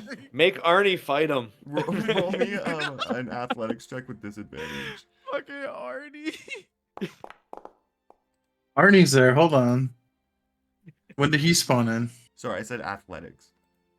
So a 9 plus 0. Arnie manages to hold you back just enough that his pine heart like moves away from you. I know magic. I don't have to fuck with you. No. Jesus Christ, is that a spider? I'm gonna pull out my weapon and point it at him. Arnie. He like ducks Get away behind, from him! He like ducks behind Riven. Riven, Turns get back! around menacingly. He's like, Get back, he's gonna eat you! I don't know what time you're stuck in, old man, but spiders are cool now. Oh, I've seen giant spiders out in the wild. They'll eat your eyeballs Yeah. and use your kidneys as a Retaliation. necklace. Probably retaliation of the years that foxes hunt spiders just to eat them. So you think the ones in the wild would defend themselves immediately, right? I've eaten some tasty spider legs before. You see him licking his lips a little bit. He like face bumps. You're just proving my point. He just like walks away from the whole scene. Grandpa, that fuzzy bug is nice. He's okay. He'll lower his cane. I will go look for Elsmerella. Look, I'm just a delivery guy, and I'm like, for the grove, I'll be watching you. Just keep watching He him. crawls up So- on Riven's head as they walk. Riven, but you get stopped by one copper swifttail. Puts a hand on your shoulder, brother. What is it? I kept our family safe during the waylay. But he looks around at like the destruction. The warpath is upon us, and there's something that we need to settle as a family before anything else. What is it, Copper? I have things to tend to. It's family matters, not to be spoken of in the open. I've summoned Den Mother Sarah and Court Jester Draven. We need to have a discussion. About? Looks around. There's too many prying ears. Come. Write it down. He just gives a piece of paper.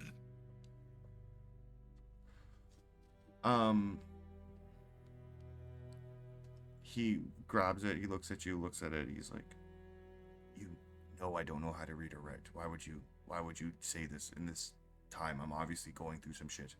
You can see I'm covered in blood and I'm burned. I'm going through shit too. I can't I even did think something straight. bad. Dude, Just come. okay, he follows. Why does everything have to be an argument with you ever since we were kids? Just got better shit to do. So he pulls you away for a minute. He brings you to his house. This quaint little den. And in the side, there's like a trap door. He opens it up and it is a small burrow down to another den. Much darker, poorly lit. And there is your brother, Court Jester Draven Swifttail, and Den Mother Sarah Swifttail, the eldest of you.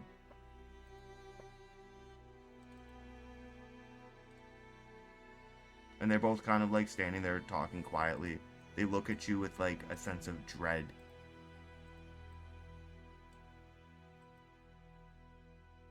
Copper kind of like crosses his arms.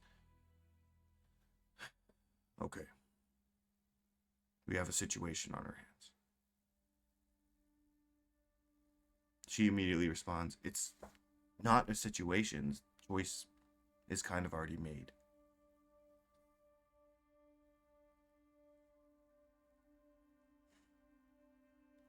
What?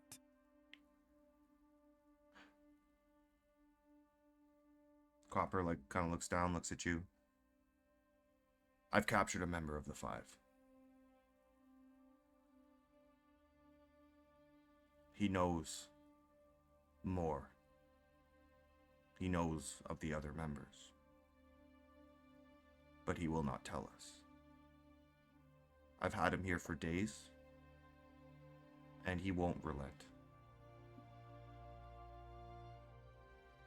And you want me to get the truth out of him? I think that's... I don't know. I'm not sure. That's why I'm looking to my family. Den Mother Sarah is like... As Den Mother, I say that we should torture every bit of information out of him until he relents the truth.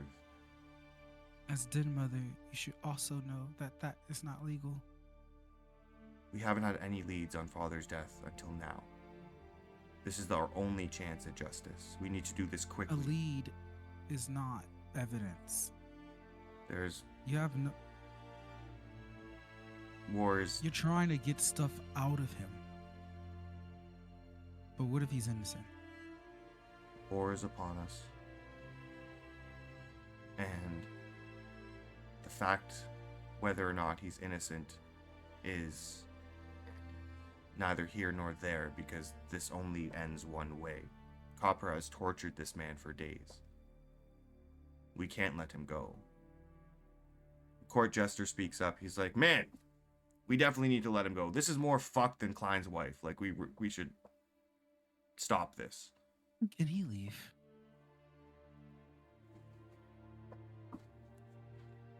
No, seriously.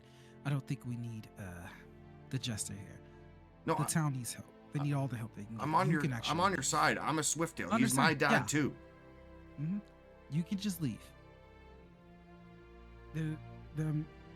Copper can stay. You can go. Copper like puts a hand on your chest and is like, he's a Swifttail, like it or not. He's in the way. He's like, our court jester's like, I don't know.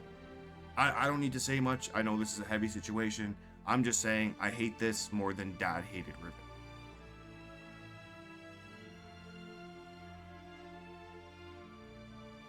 Riven just looks down at that. He's just like,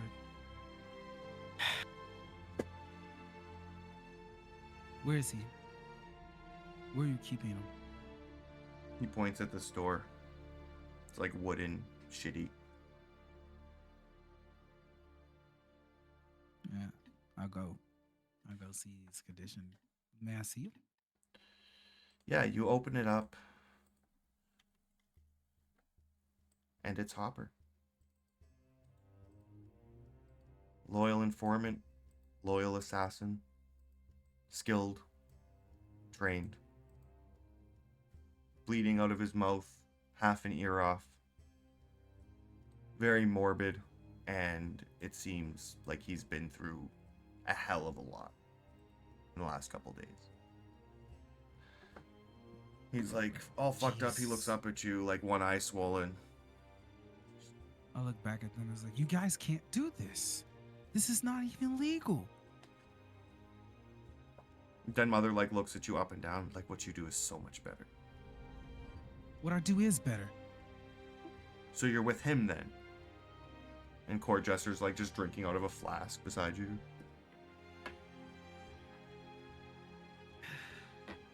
That's neither here or there. What Yeah. I'm trying to express to you is that We have two You're options. We can either torturing an innocent man. we can either torture him until he relents, or we kill him. Those are the only two options here. We can't let him go. Not after what he knows. And then Everyone Court looks down Jester's at gonna be Dom. like, well, what if he's cool? Like, what if he's just an innocent guy? Like, can't we just like wagging him out somewhere real far? And, like, It's a good idea. I don't know. But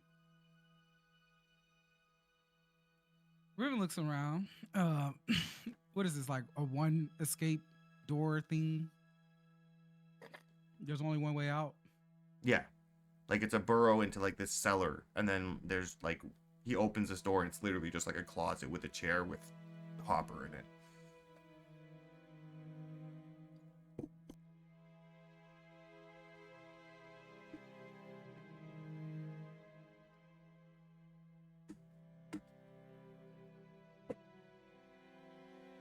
Oh, give me a second here.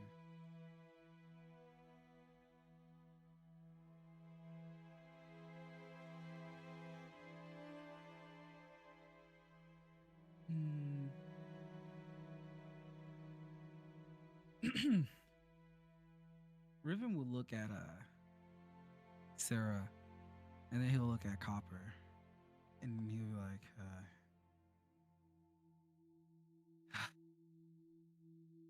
"You're all just in the way." And then he'll just like drop this cherry bomb. On your family? I didn't read it all the way. I just want to smoke bomb.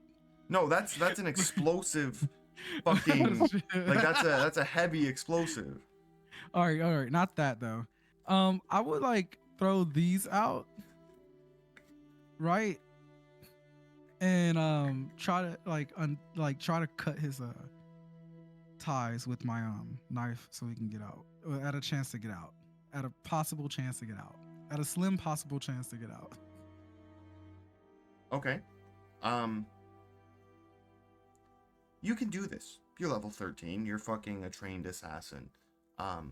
Copper is pretty beefy, but not the most dexterous. You You're throw. supposed to be level 13. Oh, sorry, you're level 10 or 11. Okay. 13's the other I was team about to say, thing. oh my 11's god, still I'm pretty just fucking so powerful wrong. though. Yeah. You throw these ball bearings down, and you run over to Hopper and you cut open his restraints and you like start trying to get him out, which you will be able to do. However, Copper looks at you, and like with this deep betrayal, like he wide-eyed, like what the fuck, and he just looks at you and says, "Why?"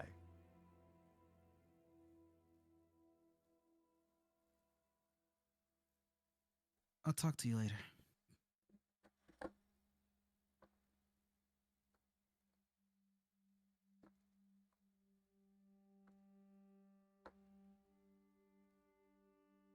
Just know you got the wrong guy. I'll talk to you later. Just know you got the wrong guy is what I'll say. Roll me a deception check.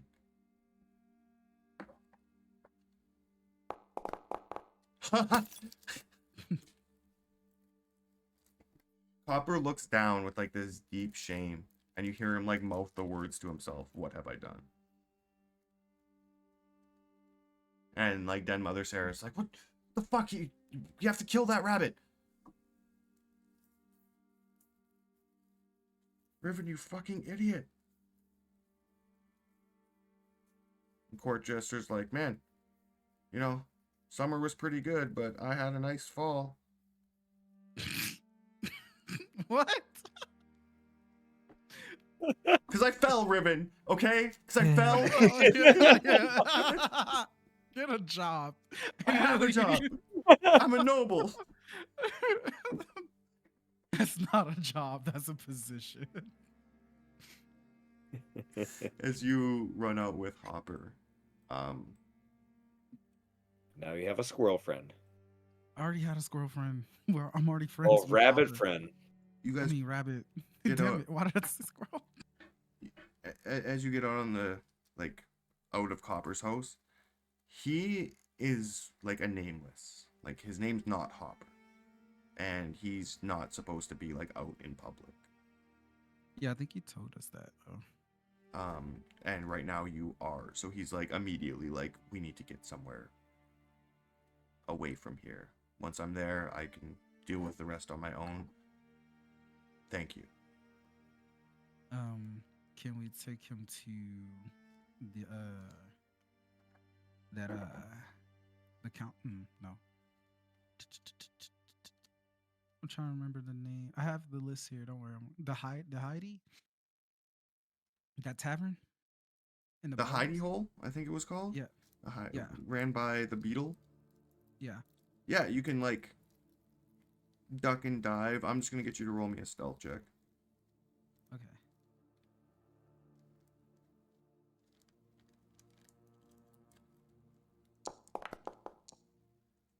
Yep. You get to the tavern. You drop Hopper off. He doesn't really say much. Yeah. Hopper, I'm incredibly sorry. Spits some blood out. Comes with the line of work. Yes, but you're very guilty to put you in this. And this only means that I have to tell them. I knew he was getting close. I didn't think he would get this close. I thought the 5 would be, slippery enough to where he wouldn't catch any of them. But obviously, I underestimated him. He seems to have access to some kind of magic that he's been using to gain information. He does. That's good information. But don't worry about it, Riven. I'm just happy to be out of that chair. All right. Now, if you don't mind, I'm gonna go get drunk. Yes. Yeah. Sorry again. He nods. Like puts a paw in his mouth, like completely, like looks up for a second, and then you hear like a crack, and he pulls one of his teeth out and just throws it to the side. Sheesh. sits at the bar.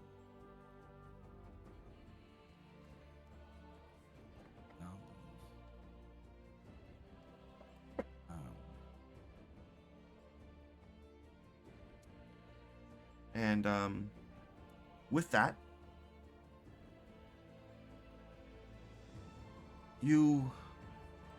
a lot of things have happened.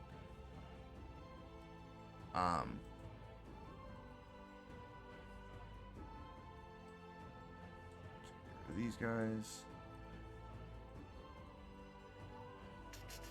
Fucking cherry bomb. Yeah, I thought you were just gonna blow up No, your I'm family. reading it I was all like, the, I'm oh my reading it- god.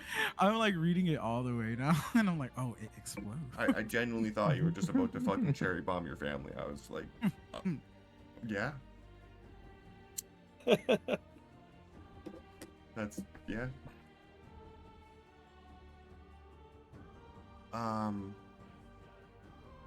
Oh yeah, Kirby has the cursed rat up on stream because it's just your Discord picture.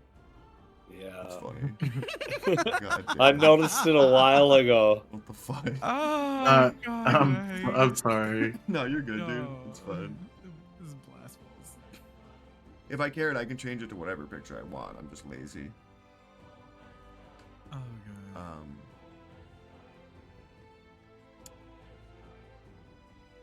So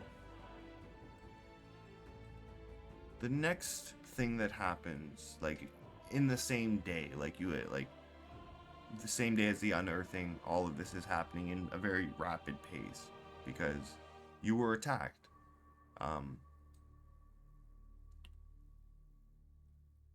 The next form of action is to have a war meeting, to kind of meet up and discuss the logistics of how and what you're actually going to do. Yeah, I was gonna say, out of character, is this kind of like the war council with all these strays? Like they each have like a battalion, so to speak. Oh, we're in the war room now. Yes. Oh, nice. Yes. Look at us.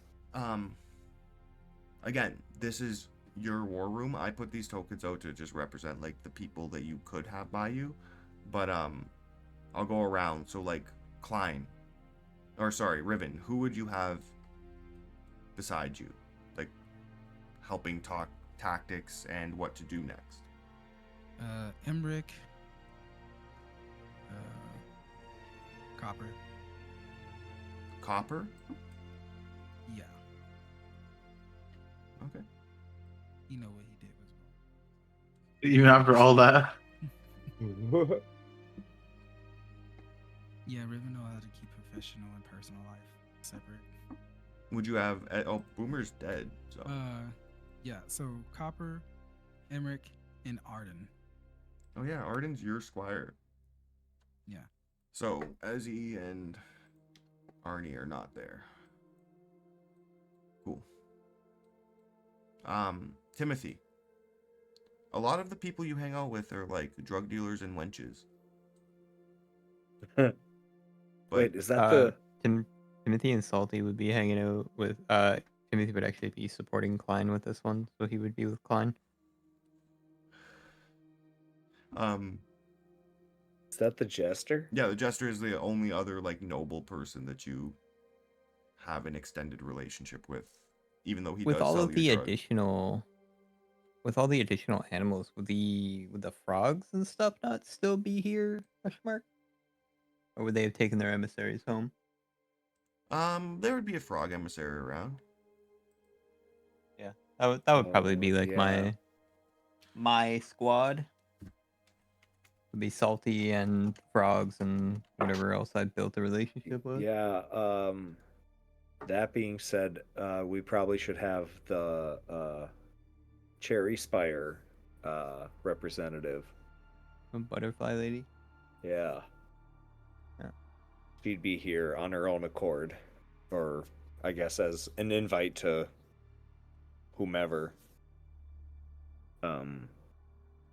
I just have my little support animal, my chipmunk, little squirrel pecan tail, and probably Helmy, maybe in the wings, not like on me, next to me at the council, but like in the room. Yeah, Helmy's just there, like, supporting. Always.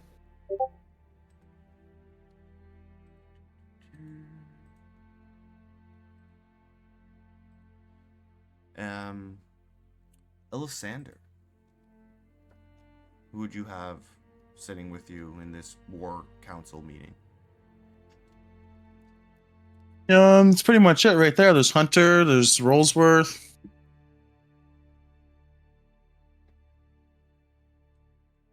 Yeah, like his usual entourage. Just the whole gang? Couple Dutch soldiers and the Icewind Randall? Everyone's favorite little hamster's not here. Shit, what was his name? I don't know. Oh, I named the guy Dugas in like a prequel episode you guys didn't see. Dugas would be there. He's just a little snail. Or Dugas a the possum. snail? It was a possum. It was a possum? Sure. Dugas the possum? He's a battle expert, but he's never been in a battle before. Oh yeah, fucking Dugas. Okay. Yeah, Sounds like a legend. he is. Um, Probably pretending to be dead somewhere though.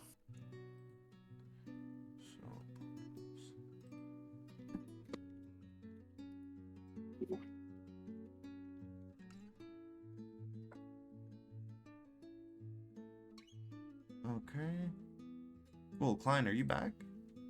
Yeah, I just got back. Okay, we're doing the next course of action, like same day. Yeah. Is to have a war council meeting. Yes. So, who would you like beside you during this?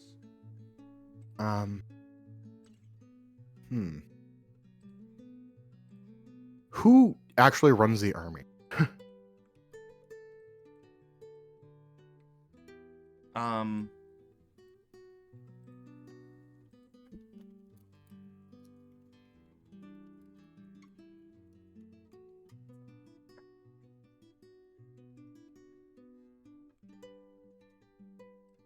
Um, General Blazeheart, lowborn, rose in the ranks. He just died in the waylay though. Okay. I'm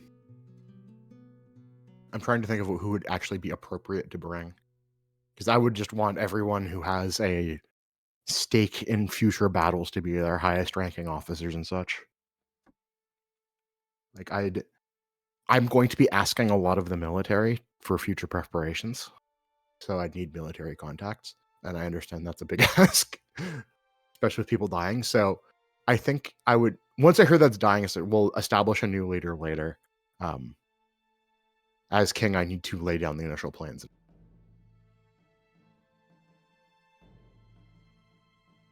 Yeah, like Sassafras, Copper were like pretty high ranking in the military. Yeah. Is Copper already here or is he dead? Copper's here. Okay. He, He'd be my priority to get here because he's going to have to do a lot of legwork for me. roll me an insight check. Absolutely. I actually am pretty good at that.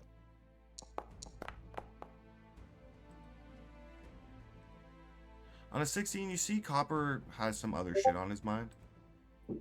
Like he's not Alright. all there. That's fine. I don't need to mentally engage him right now. I will ask him a favor once we're all ready to like start the war council. Okay.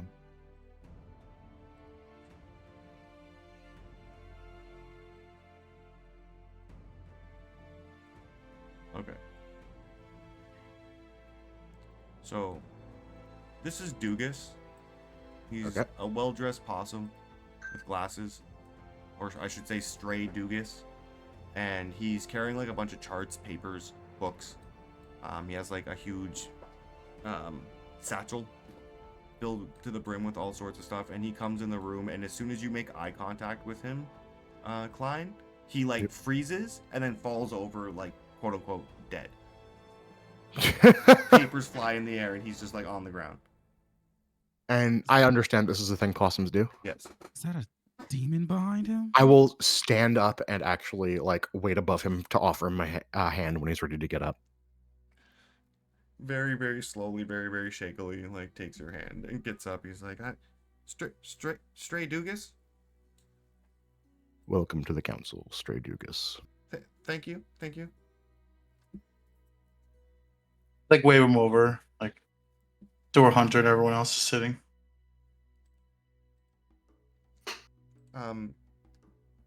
Yeah, I guess Dugas will. Oh, sorry. I'll introduce this man as well. This is Harold Jumpleaf, who was left to assist you, Timothy, from the frogs. I love his leaf-shaped armor. He's regal, a little boisterous, kind of pompous, but all frogs are. And we'd get along great.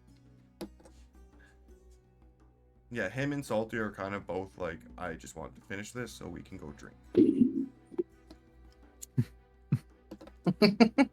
Let me drink until, we start killing things. Amen. No, sorry. All three of us are on the same Salty page. has already been drinking. He is very, very sad about Bamford. So has Timothy. We are passing around a flask at this table. His leg. But Dugas will start. He's like, I don't know how like noble stuff works. Just one bugaboo taught me, but my liege, can I speak? Yes. And he like kind of jumps on the table, rolls out these charts and whatnot. He's like, I've kind of crunched the numbers, and I've looked at the assets and what you have left after things have fled and burned to death. Yes. Well, the Grove was in all right standing before this waylay, and after, it's not looking great. If we try to battle the squirrels right now outright, they'll crush us. Not good news, but also not surprising. I'm gonna clear Can't my. check this attack unpunished, though. Of course not. He just means we can't engage in one-on-one battles with even odds. We need to take some lessons from our opponents, and we need to improve our economic standing at the same time. I think I have the beginnings of a plan. First and foremost, the squirrels did us dirty today, but they were smart in doing so. A lightning war is what we need to rage. We show up, we destroy things, and we leave before a proper battle can begin. We do this on fronts as quickly and as swiftly as possible, as it befits our nature as foxes. We try to outmaneuver the squirrel army with its less mobility, and then we simply pounce on small targets that will disrupt their supply chains. To increase our economic... We can't simply attack supply chains, though, because that's too obvious. We need to mix things up so we can't remain predictable. On the economic front, we are creatures of the night ourselves. We need to take this market for ourselves from those bastards who bombed us. We need to become an economic hub for the people who walk at night, and we should be welcoming to them. This will hopefully get some more money in our coffers. We will try to incentivize this by lower tariffs than the squirrels will offer. Obviously, this will reduce the cash flow a bit, but it should attract more people. That is where I'd like to start this. What say you all? Here. Well, the tariffs are a good idea, but if you're trying to wage a financial battle against the squirrels, No. Not something that I think we can win. The calculations are all well and good when you account for man-on-man combat and ambush waylays, but once you consider this factor, and he points at like some numbers he scribbled down, that's magic. Yes. And when you account for that, and he like points at his other charts, they beat us every time. We need something that can counter that. I'm gonna look at the table. I'm open for ideas. Do not fear judgment for what you have. We need every mind on this. Timothy's gonna push forward salty towards the table. Oh, what? Tell them what he told me. I miss Bamford so much. He was a big I know. bastard. I wish I jeez. could talk more. Jesus Christ, salty cottontail. Tell them about Oh, cottontail. yes, I heard from some drunks that King Cottontail, the second, the prince of the fallen King Cottontail, is still about gaining forces. And Yes. he has access to Barksteel. Yes. Which counters the magic that the squirrels have, which puts us at an advantage. And I'm gonna point to the guy holding the charts and be like, correct? Well, yeah. Advantage or equal footing, both are important. They are different.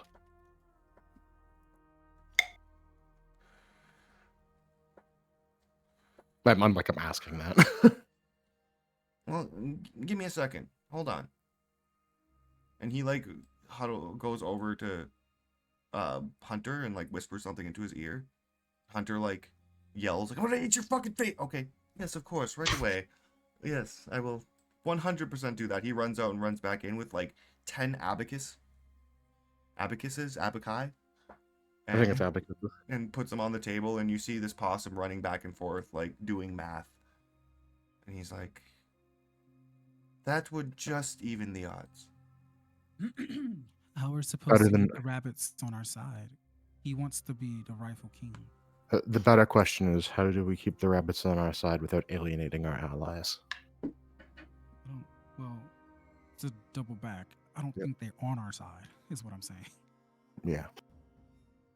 Oh, but the way like Not on our saying that side they're to begin with. backstabbing bastards, maybe that'll sway them a bit. We need the rabbits if we can get them. That's just going to be a challenge, but it's a challenge we need to undertake as we wage this lightning war. I say we also get some help from some people who know magic in the Grove. I know some people are hiding because they feel like it's illegal. Well, What? it's not illegal now. What was that? Exactly my point. I have no idea what you're talking about, Riven. Who's talking? Is this Connor? Chancellor Wind Whisper. Oh. The great tree is Chancellor bad. Rose whispered, we have found on multiple occasions people being accused for using magic and being sent to the Great Tree here in the Grove.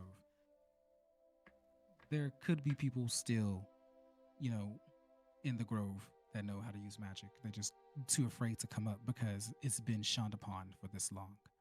I am one of those people. Then We you know. can help us. Thanks to promise the king's pardon. I know you're one True of those king. people, There's no need for a pardon at this point. Magic is legal. but I'm just saying Yeah, we need to find the rest of those people so we can have a magic unit. Well, I was gonna. Another thing to my point is, one thing I've noticed is that they use a lot of fire. If we could just have like water at hand, that would be nice. From the past Priority battles that we have regardless. fought, the mages use fire. That one guy summoned a fire elemental. These guys, they came in with fire. They use a lot of fire. I also think we should try and rekindle our relationship with the snails more thoroughly. We have clearly renounced the perspective that caused pain to them, and I think how I appear myself, they may be more sympathetic with legitimate clemency for killing their man Slimeridge. okay. And Yes. they also might like you more than they like Sassafras. They only left because of. No, I mean, I still shot the dude. So, I mean, yes, under Is Mucus- Sassafras's order. Is Mucuston still here? Like, is he in the council with us? Yeah. was he invited? Oh, I would have invited he- him if I forgot clearly, but I would have I remembered him. Sure. Mucuston would be there. I was gonna He say. would be like, go ahead. uh, Slimy used cold magic. And that's okay now. It just wasn't then. It's a tricky thing about rules.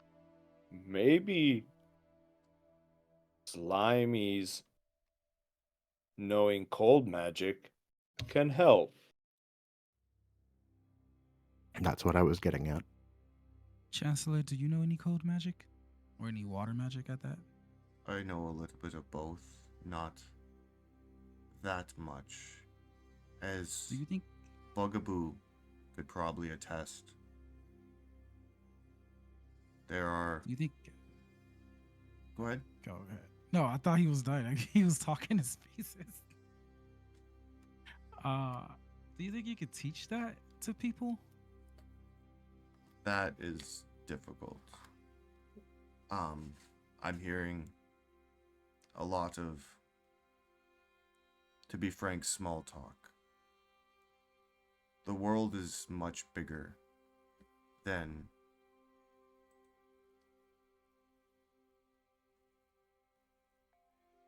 that's funny. But this is Chancellor Wind Whisperer. Yeah. He's yeah. the world is bigger than you may think. The myths, the stories of the world are true. I worship something called the Old One. It's a giant turtle that lives underneath Ponderosa. It pretty much holds the entire pond on its back. Tariffs, acorn pieces, these fucking stupid coins that King Nuttail made are small potatoes. I'm going to say something here, and I need everybody to be super cool about it. And Klein will nod and kind of like give like a sharp look to anyone who might misbehave, like Salty. We need to kill a god. I'm going to like kind of nod. It's I been done before. I understand why you'd be hesitant to say that, but I outside of thought that, you were gonna say something difficult. I thought he was. But, Never mind. Timothy, please. Outside of the massive scope of that task, do you have any methodology? Well, I killed a quote-unquote god to achieve my own magical powers. It was a catfish that was threatening the way of life in the sea, and I think Bugaboo had just said he also has done it before. Riven raises his hand. We've slayed a god before, and I'll like turn to the little bit of like Hunter will probably be nodding. There's a giant crocodile, scaly bastard. Crikey. What do you know of the polar god? I want. Do you think if we prayed to the god, would he give us power? In some capacity, perhaps. Then that's my guy. You can achieve power a few ways. But in all the legends and myths, when you kill one of these gods, you are bestowed one of their gifts. And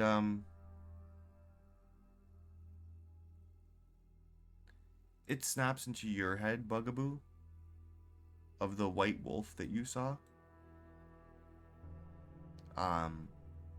Riven, a story that stuck out to you being told was of King Spider. It has a legendary venom that can kill a man in seconds.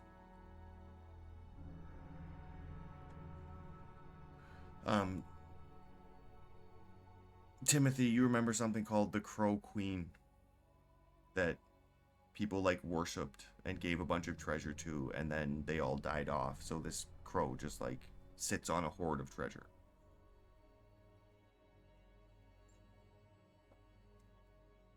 And there's like a pantheon of different gods that can give different abilities, different boons.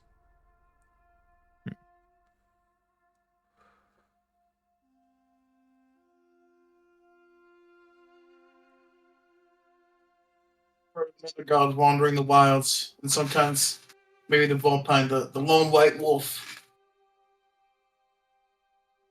Only heard legends though.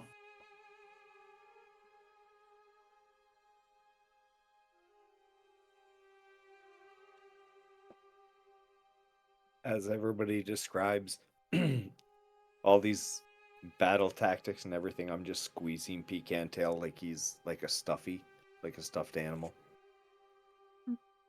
He's like, yes, Messiah, that feels incredible, as his eyes are like kind of popping out of his head. Thanks, little squirrel.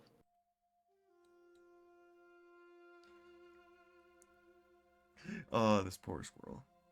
Or poor fucking chipmunk.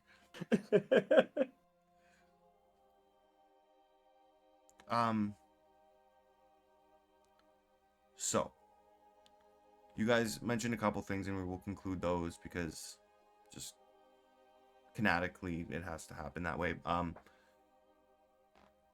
Right now, you like fucking Dugas here passes out at the idea of killing a god, but runs off and gets some books, and just the knowledge around the table, putting things together. I'm just gonna be above table with this. Yep. You have a couple options here on which god you want to kill and which gift you'd like to be bestowed. The king spider will give you like poison damage. The crow queen will give you like magical weapons. The white wolf is kind of a mystery, a gamble. And then, to Chancellor Wind Whisperer's chagrin, Dugas finds that the old one underneath Ponderosa can also be killed for water abilities. Speaks of like a powerful staff.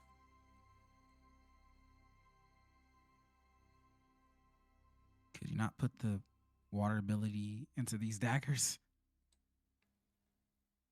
We can't kill the. We don't know what would happen to our land itself. And Yes, we definitely shouldn't kill the old one. That's kind of my guy. I just want the question answered. to your point, imbuing our weapons seems like a more easily distributed option than learning new skills or being trained in new skills, disseminating a gift. Oh, I found it. Oh. The white wolf is told to have unknown powers, but its fur can be used to make armor. Does the polar bear one exist? The polar bear one exists, but its location is unknown. Oh, Yeah, the that was pretty cool. Fucking snail But- found it. I'm sorry, and he plays dead again. yeah. White- I was gonna say the snails are probably the best bet to lead us there, and if we're gonna fight fire, which seems to be the most prevalent magical weapon of the great tree, I don't know. Do we? I think that the white wolf is tempting. Protection is valuable as we already have talented fighters, and as a fellow canine, we have the most affinity for it. I'll look But for the spider. So Brian was like, but I'm still open to more. That's just where my mind's leaning.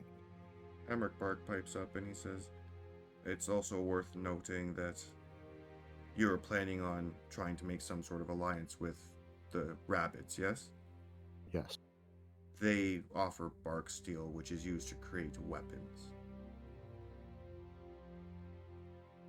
We're looking over like the plans and the schematics, and I'll ask, can this bark steel be turned into armor, or is this weaponry? It is known for its sharpness, not its durability. I slam my fist on the table.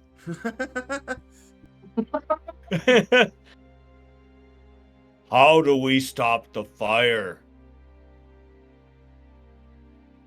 With the protection What's of your- the cold the White Wolf might You offer. need to leave. Quit your banging. We're trying to figure it out.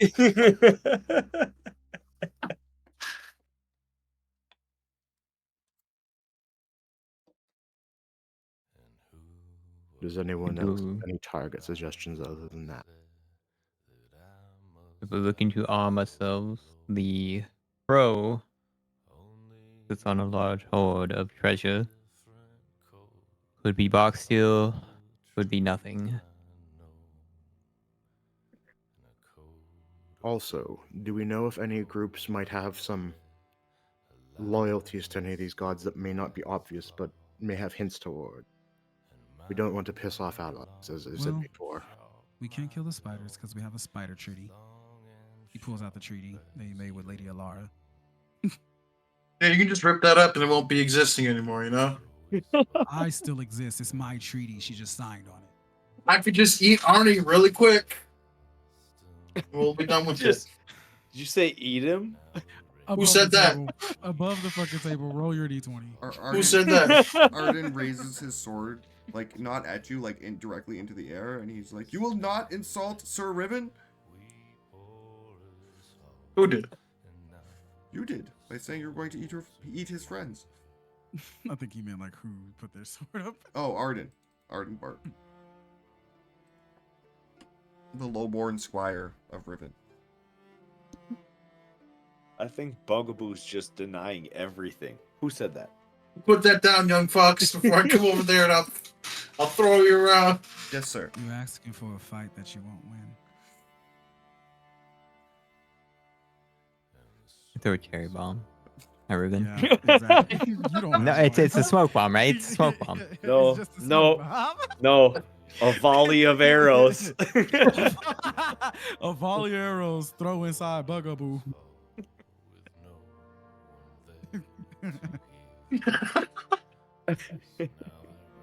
Yeah, but I throw mine, but the only difference is you don't have a Kenny dodge. Okay.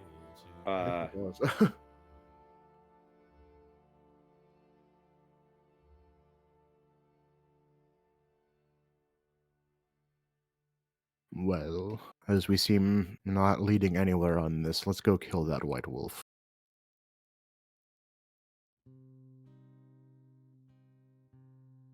Okay. I need a gavel Good. for this. Kill the white wolf. Not so loud. We do not want this leaving this room. There's already too many people in here for these plans anyway. We're going to do this.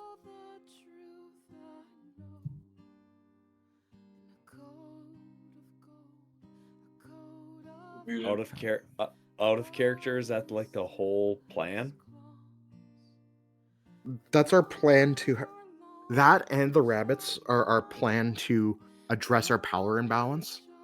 The plan outside of that is, as I was saying, like hit and run strikes, blitzkrieg style shit. And Oh yeah. trying to take the owls' nocturnal market, because foxes are nocturnal too. So anything that the owls are providing to the people who live there, we want to provide a slightly better deal to try and drive business. Okay. So is the quest for all of us to go confront this white wolf?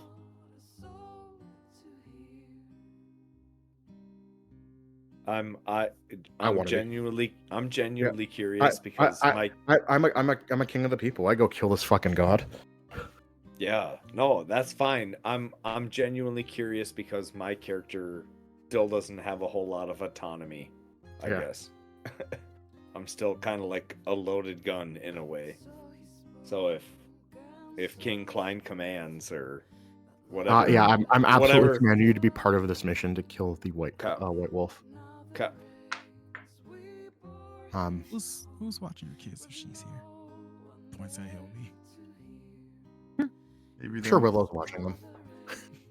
Dude, I feel like eventually I'm gonna fight Riven for the hate on Helmy. Who is watching? She just your keeps bringing kids? snacks and shit. That, like you guys are like having intense discussions and whispers and like it's all tense, and she just keeps bringing like lemon squares and lemonade. Yeah, and she like puts a hand on my back and just like, reassures me. Oh, don't worry, love. Riv- You'll kill a god. It's just fine. Don't worry about it. Thanks, Helmy. I will. How's the babysitting? Oh, they're with their mother right now. Thanks for I asking. thought she was busy. Well, if you have such a concern with the kids, you can come watch them anytime. No, I don't do that. That young Vegeta is a real handful. Maybe you'll be better suited. I am an old lady No. after all. I'm good. Yeah, it's I'll probably why see you you at the lost uprising, Yossi. Okay. It's turning into Desperate Housewives or something. It's not even like outward drama. It's so My headcanon is that with all this like cattiness and pettiness going around, Willow is completely ignorant of it. She has no idea. Oh yeah, no. Yeah, no, she yeah. has no idea. Yeah, She- that makes sense. That makes sense. She is very much like a princess. Yeah. Like not the most Yeah. intelligent. Princess. Spends a lot of time like on appearance and doing things to make herself like look more posh, act more posh, clothes, this, that, the other thing.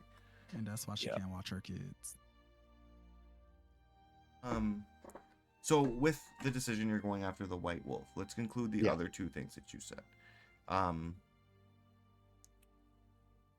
You want to talk to the rabbits? Yes. Okay. Harold Above Fuzzy. the table, what would you say differently this time? I'm very interested. Ultimately, the proposal I'd make would largely hinge on the fact that neither of us like the squirrels as much as we dislike each other. Okay. Go ahead. There. Harold Fuzzy comes in, sits down. Hello, Rabbit. Glad to welcome you back. Hello, Lord Klein. Thank you. We have to come to grips with the fact that we're not going to agree to call each other kings anytime. However, I think we both can agree that killing the squirrels first would be more pragmatic. Klein's gonna hesitate for a second. We're also open to geographically splitting the kingdom. The rabbits do not wish for division. We wish Very for well. justice. The Rabbit King is closer than you think. I have been given an offer. Yes. We will make an alliance. And at the end of the war, when we take the Acorn Throne, we will let the people, all of the animals of Varihara, vote on the king. Klein's gonna he's gonna have kind of an expression looking at this rabbit like he underestimated him. Like he didn't expect something like that, but he's very intrigued. I find those terms not only acceptable, but desirable.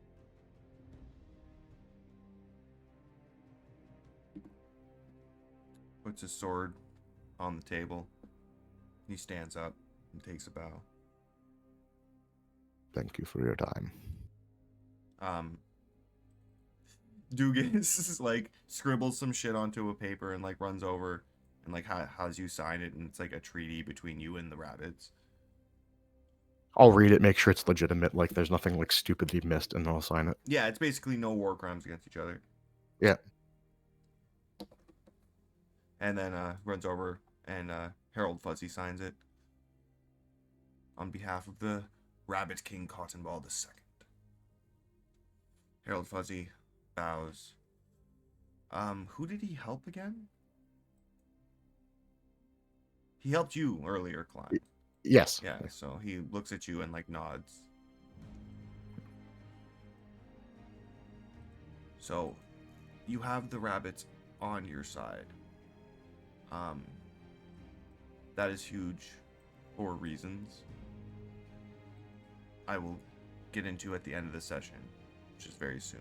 The second thing, I have thoughts on this that we need to work on too now, because when you're in a democracy and one of the people running has people who literally fuck like rabbits. Your wife. I don't think even she can give us enough voting people. No, that was the horror joke. Like, it's not the fact that she could. He's It's- implying that that bitch could. It's not that she should, it's that she could. That's how much of a whore she is. He's saying, I mean, nah, she I'll like the try. rabbits. I'll try, but Oh, it don't have to be you, sweetheart. It's gonna not be other you. people. Oh, have you not heard of Prima Nocta? you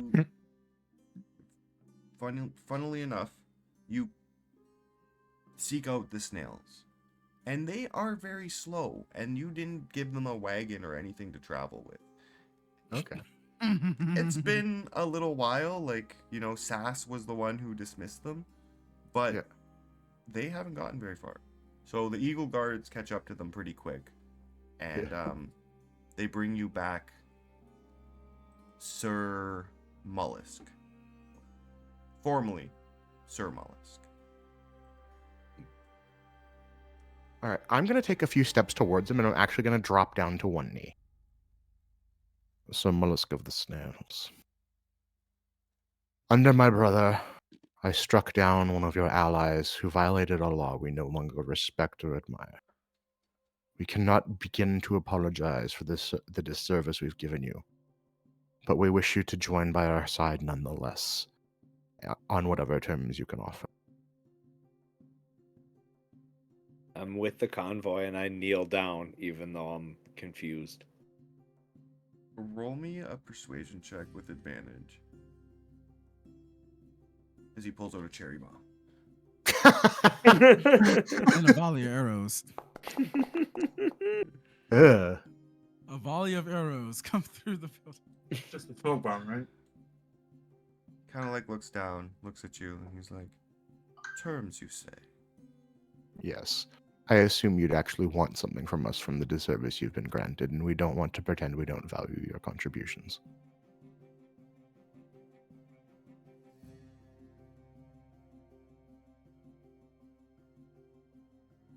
We all want solid gold armor and pikes. Oh God, they're retarded.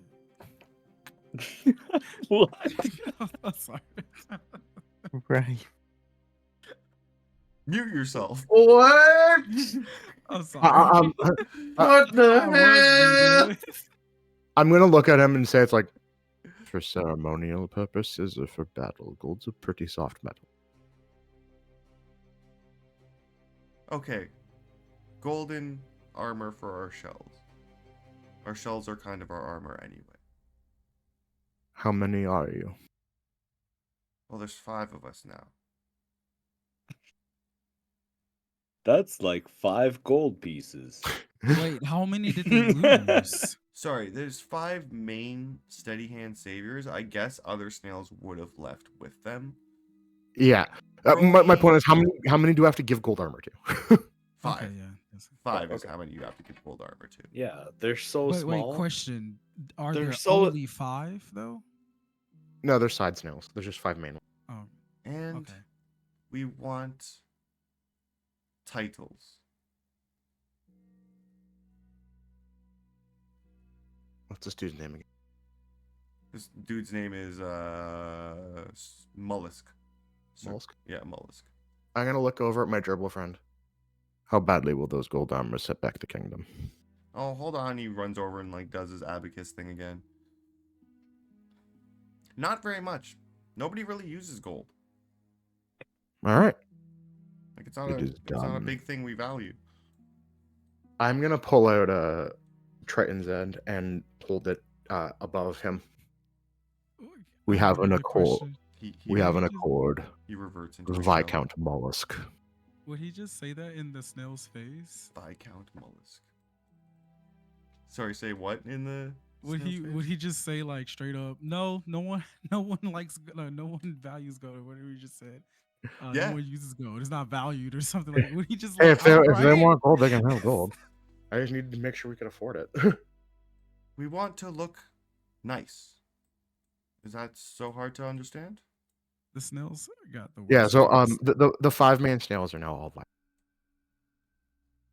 Viscounts. There should be a campaign on what the snails did when they got exiled. They walked for like a week and a half and got like Yeah, 40 that's feet. like Like, that's what a year- happened. That's like a year for them. A lot has happened.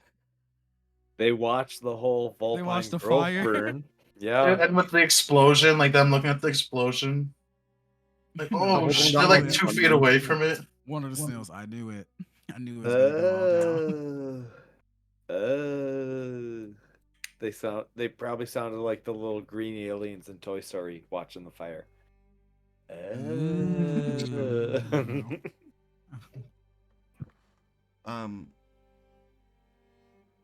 Yeah, they would, if you asked him, he would tell you his endeavors were basically like they left, they went really slow, they ate like plant life along the way.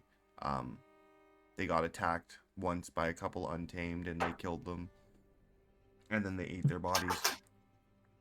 The snail. They had little They ate their bodies. Yeah, The snails ate their bodies. the snails ate their bodies. Respect.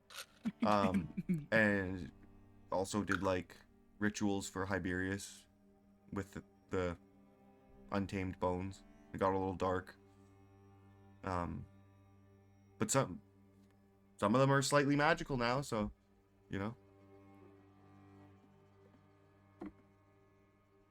I will ask to speak to Copper after the meeting. Welcome to the fold. Yeah, are we headed to the White Wolf?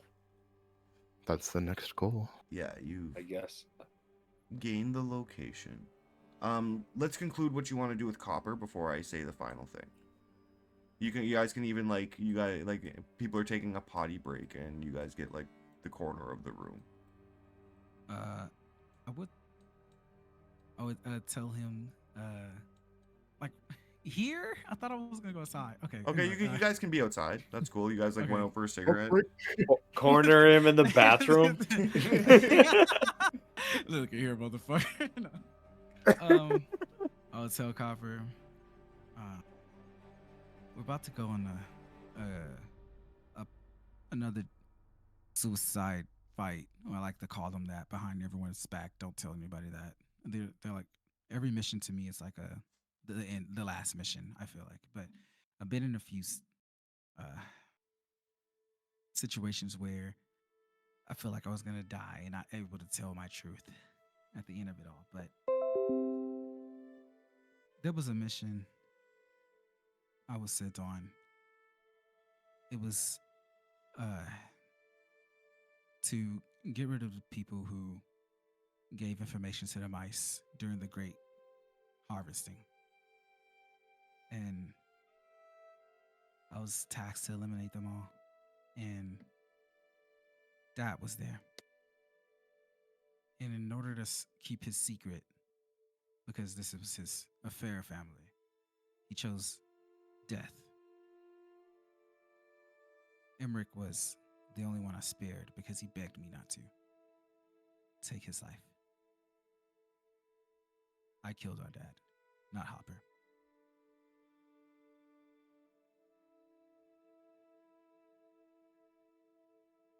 He pulls out his sword and puts it to your throat and says, "Give me one reason not to kill you right now." Because I didn't purposely kill him. It was all an accident. He jumped in front of the blade.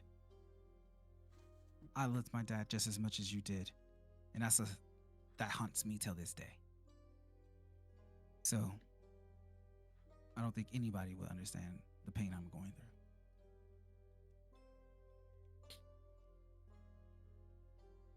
I'm going to need you to roll me a persuasion check. Before you roll it, I'm going to say it's a DC 9 or higher, it's very important.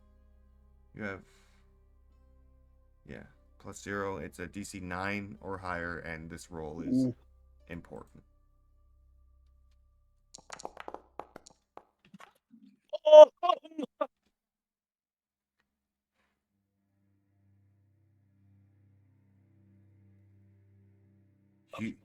You are the ghost I have been hunting for the past decade, and I will have my vengeance. Riven Swifttail, I challenge you to a duel. He pulls out his knives. Very well. I knew And this was a possible outcome to this. that's when all 4 of the Earthborns eyes go completely white.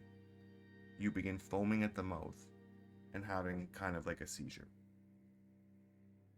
You almost look rabid as you fall to the ground. Like Timothy, myself, Bugaboo, and Klein? Yeah. Is everybody... I grab my neck, and with my last coherent thought, I say, I hope we didn't all catch something from my wife. Has Riven poisoned you all? And Wait, no. Uh, I'm kidding. Oh my god! I was like, wait a minute. It's a What's very this? simple You're thing trying to here. put me in some. You're trying to put me in some shit. Everything goes black for each of you. Fezzik, you find yourself in this, like, these dark woods. You're scared, alone. And then you see, like, a spectral wisp. And then it forms in front of you in the shape of Alara.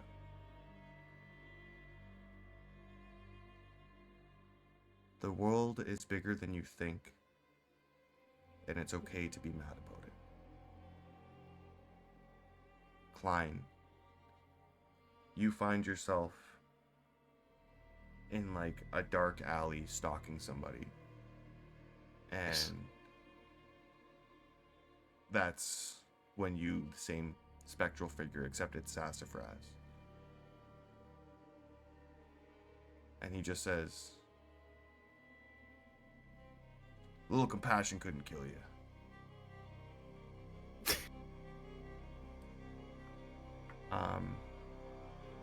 Timothy,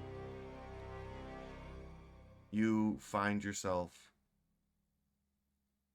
in a joust, about to like going full speed towards a guy on a beetle, and you look down and you don't have one, and you tumble and fall into the dirt. And when you look up, Bamford is like a spectral Bamford is just sitting in front of you, and he like nudges your face with his face.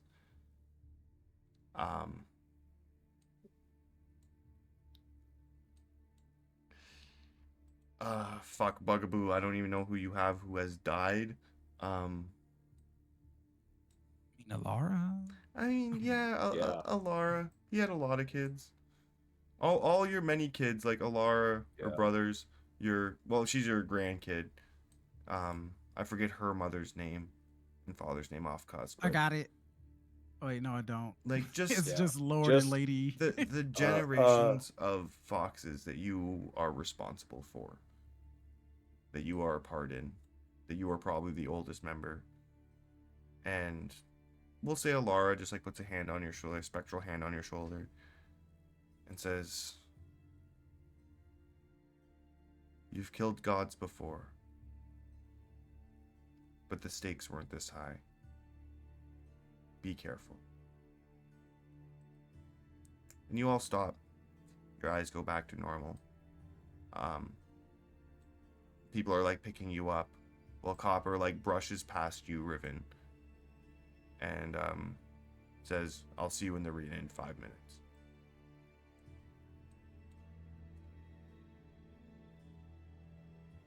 And with that, we're going to end session. With you guys, God. well, Holy. we're gonna we're gonna have a duel between Riven and her brother or his brother tomorrow or next week, along with you guys getting in like the war caravan and moving along to the White Wolf. I think Riven would have been a great female character. However, one, bark steel will happen quickly, as they will give you, like, they will send you a blacksmith with an amount of bark steel that will imbue your weapons. Hell yeah. All of your weapons are now +3 rather than +2. Ooh. Along with that, because of this strange vision occurrence and experience that just happened to you, you get something called the Boon of the Great Forest. You get any 3rd level spell once a day. Whatever one you want. You get to pick one and you get it once a day. Any spell list, doesn't matter. 3rd level or lower. If you want, you can pick like a 1st level spell and always upcast it to 3rd. That's fine. Or if you don't want a spell, you can take a feat. Any feat. This is like now or like after? Now.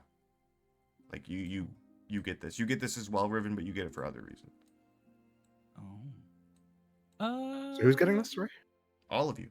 Hell yeah. Yeah. And it's just we get a spell, right? We don't like change the spell every day, right? No, you just get one spell that you get to pick. It's kind of like, again, you are all born with innate magical abilities. Yeah. You all have like a cantrip. Now you get a 3rd level spell or lower or any feat. Taking my favorite 3rd level spell. And I'm not excited to see what Joda does. Probably taking the same spell I am. Smile. I'm actually can't wait to see what Joda does. You take the same spell as me. I already know it. It's just gonna be something busted. Fireball. Bigger fireball. Yeah, the thing you have to remember about 5e is there are spells and then there's 8d6 fire damage in a 20-foot radius. Yeah. Oh my goodness. I was wondering if I could square away a battle. I'm not gonna say a battle plan, but the order I was gonna give the generals was to find someone with a similar stature to me and put them in really fancy armor. I love that. You can definitely have. Yeah, want a so that's a doppelganger? goal. It doesn't have to be a complete doppelganger. It's more because the way I fight is hiding in the trees. I want it to look like there's a figurehead in the army, but it's not me. It's not like a super well kept secret. Like he's never acknowledged as the king, but he looks like the center of the formation. I love that. That's a great idea. You can have that for sure.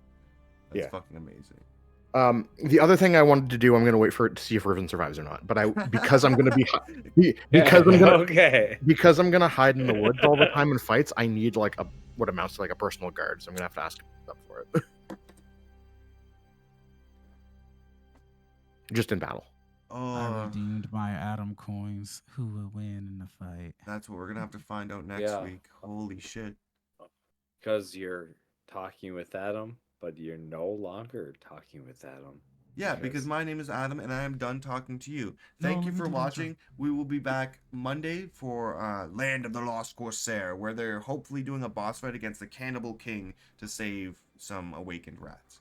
That's really cool. So definitely check that out. And next week we will be back for the duel with Riven and killing a god, I guess.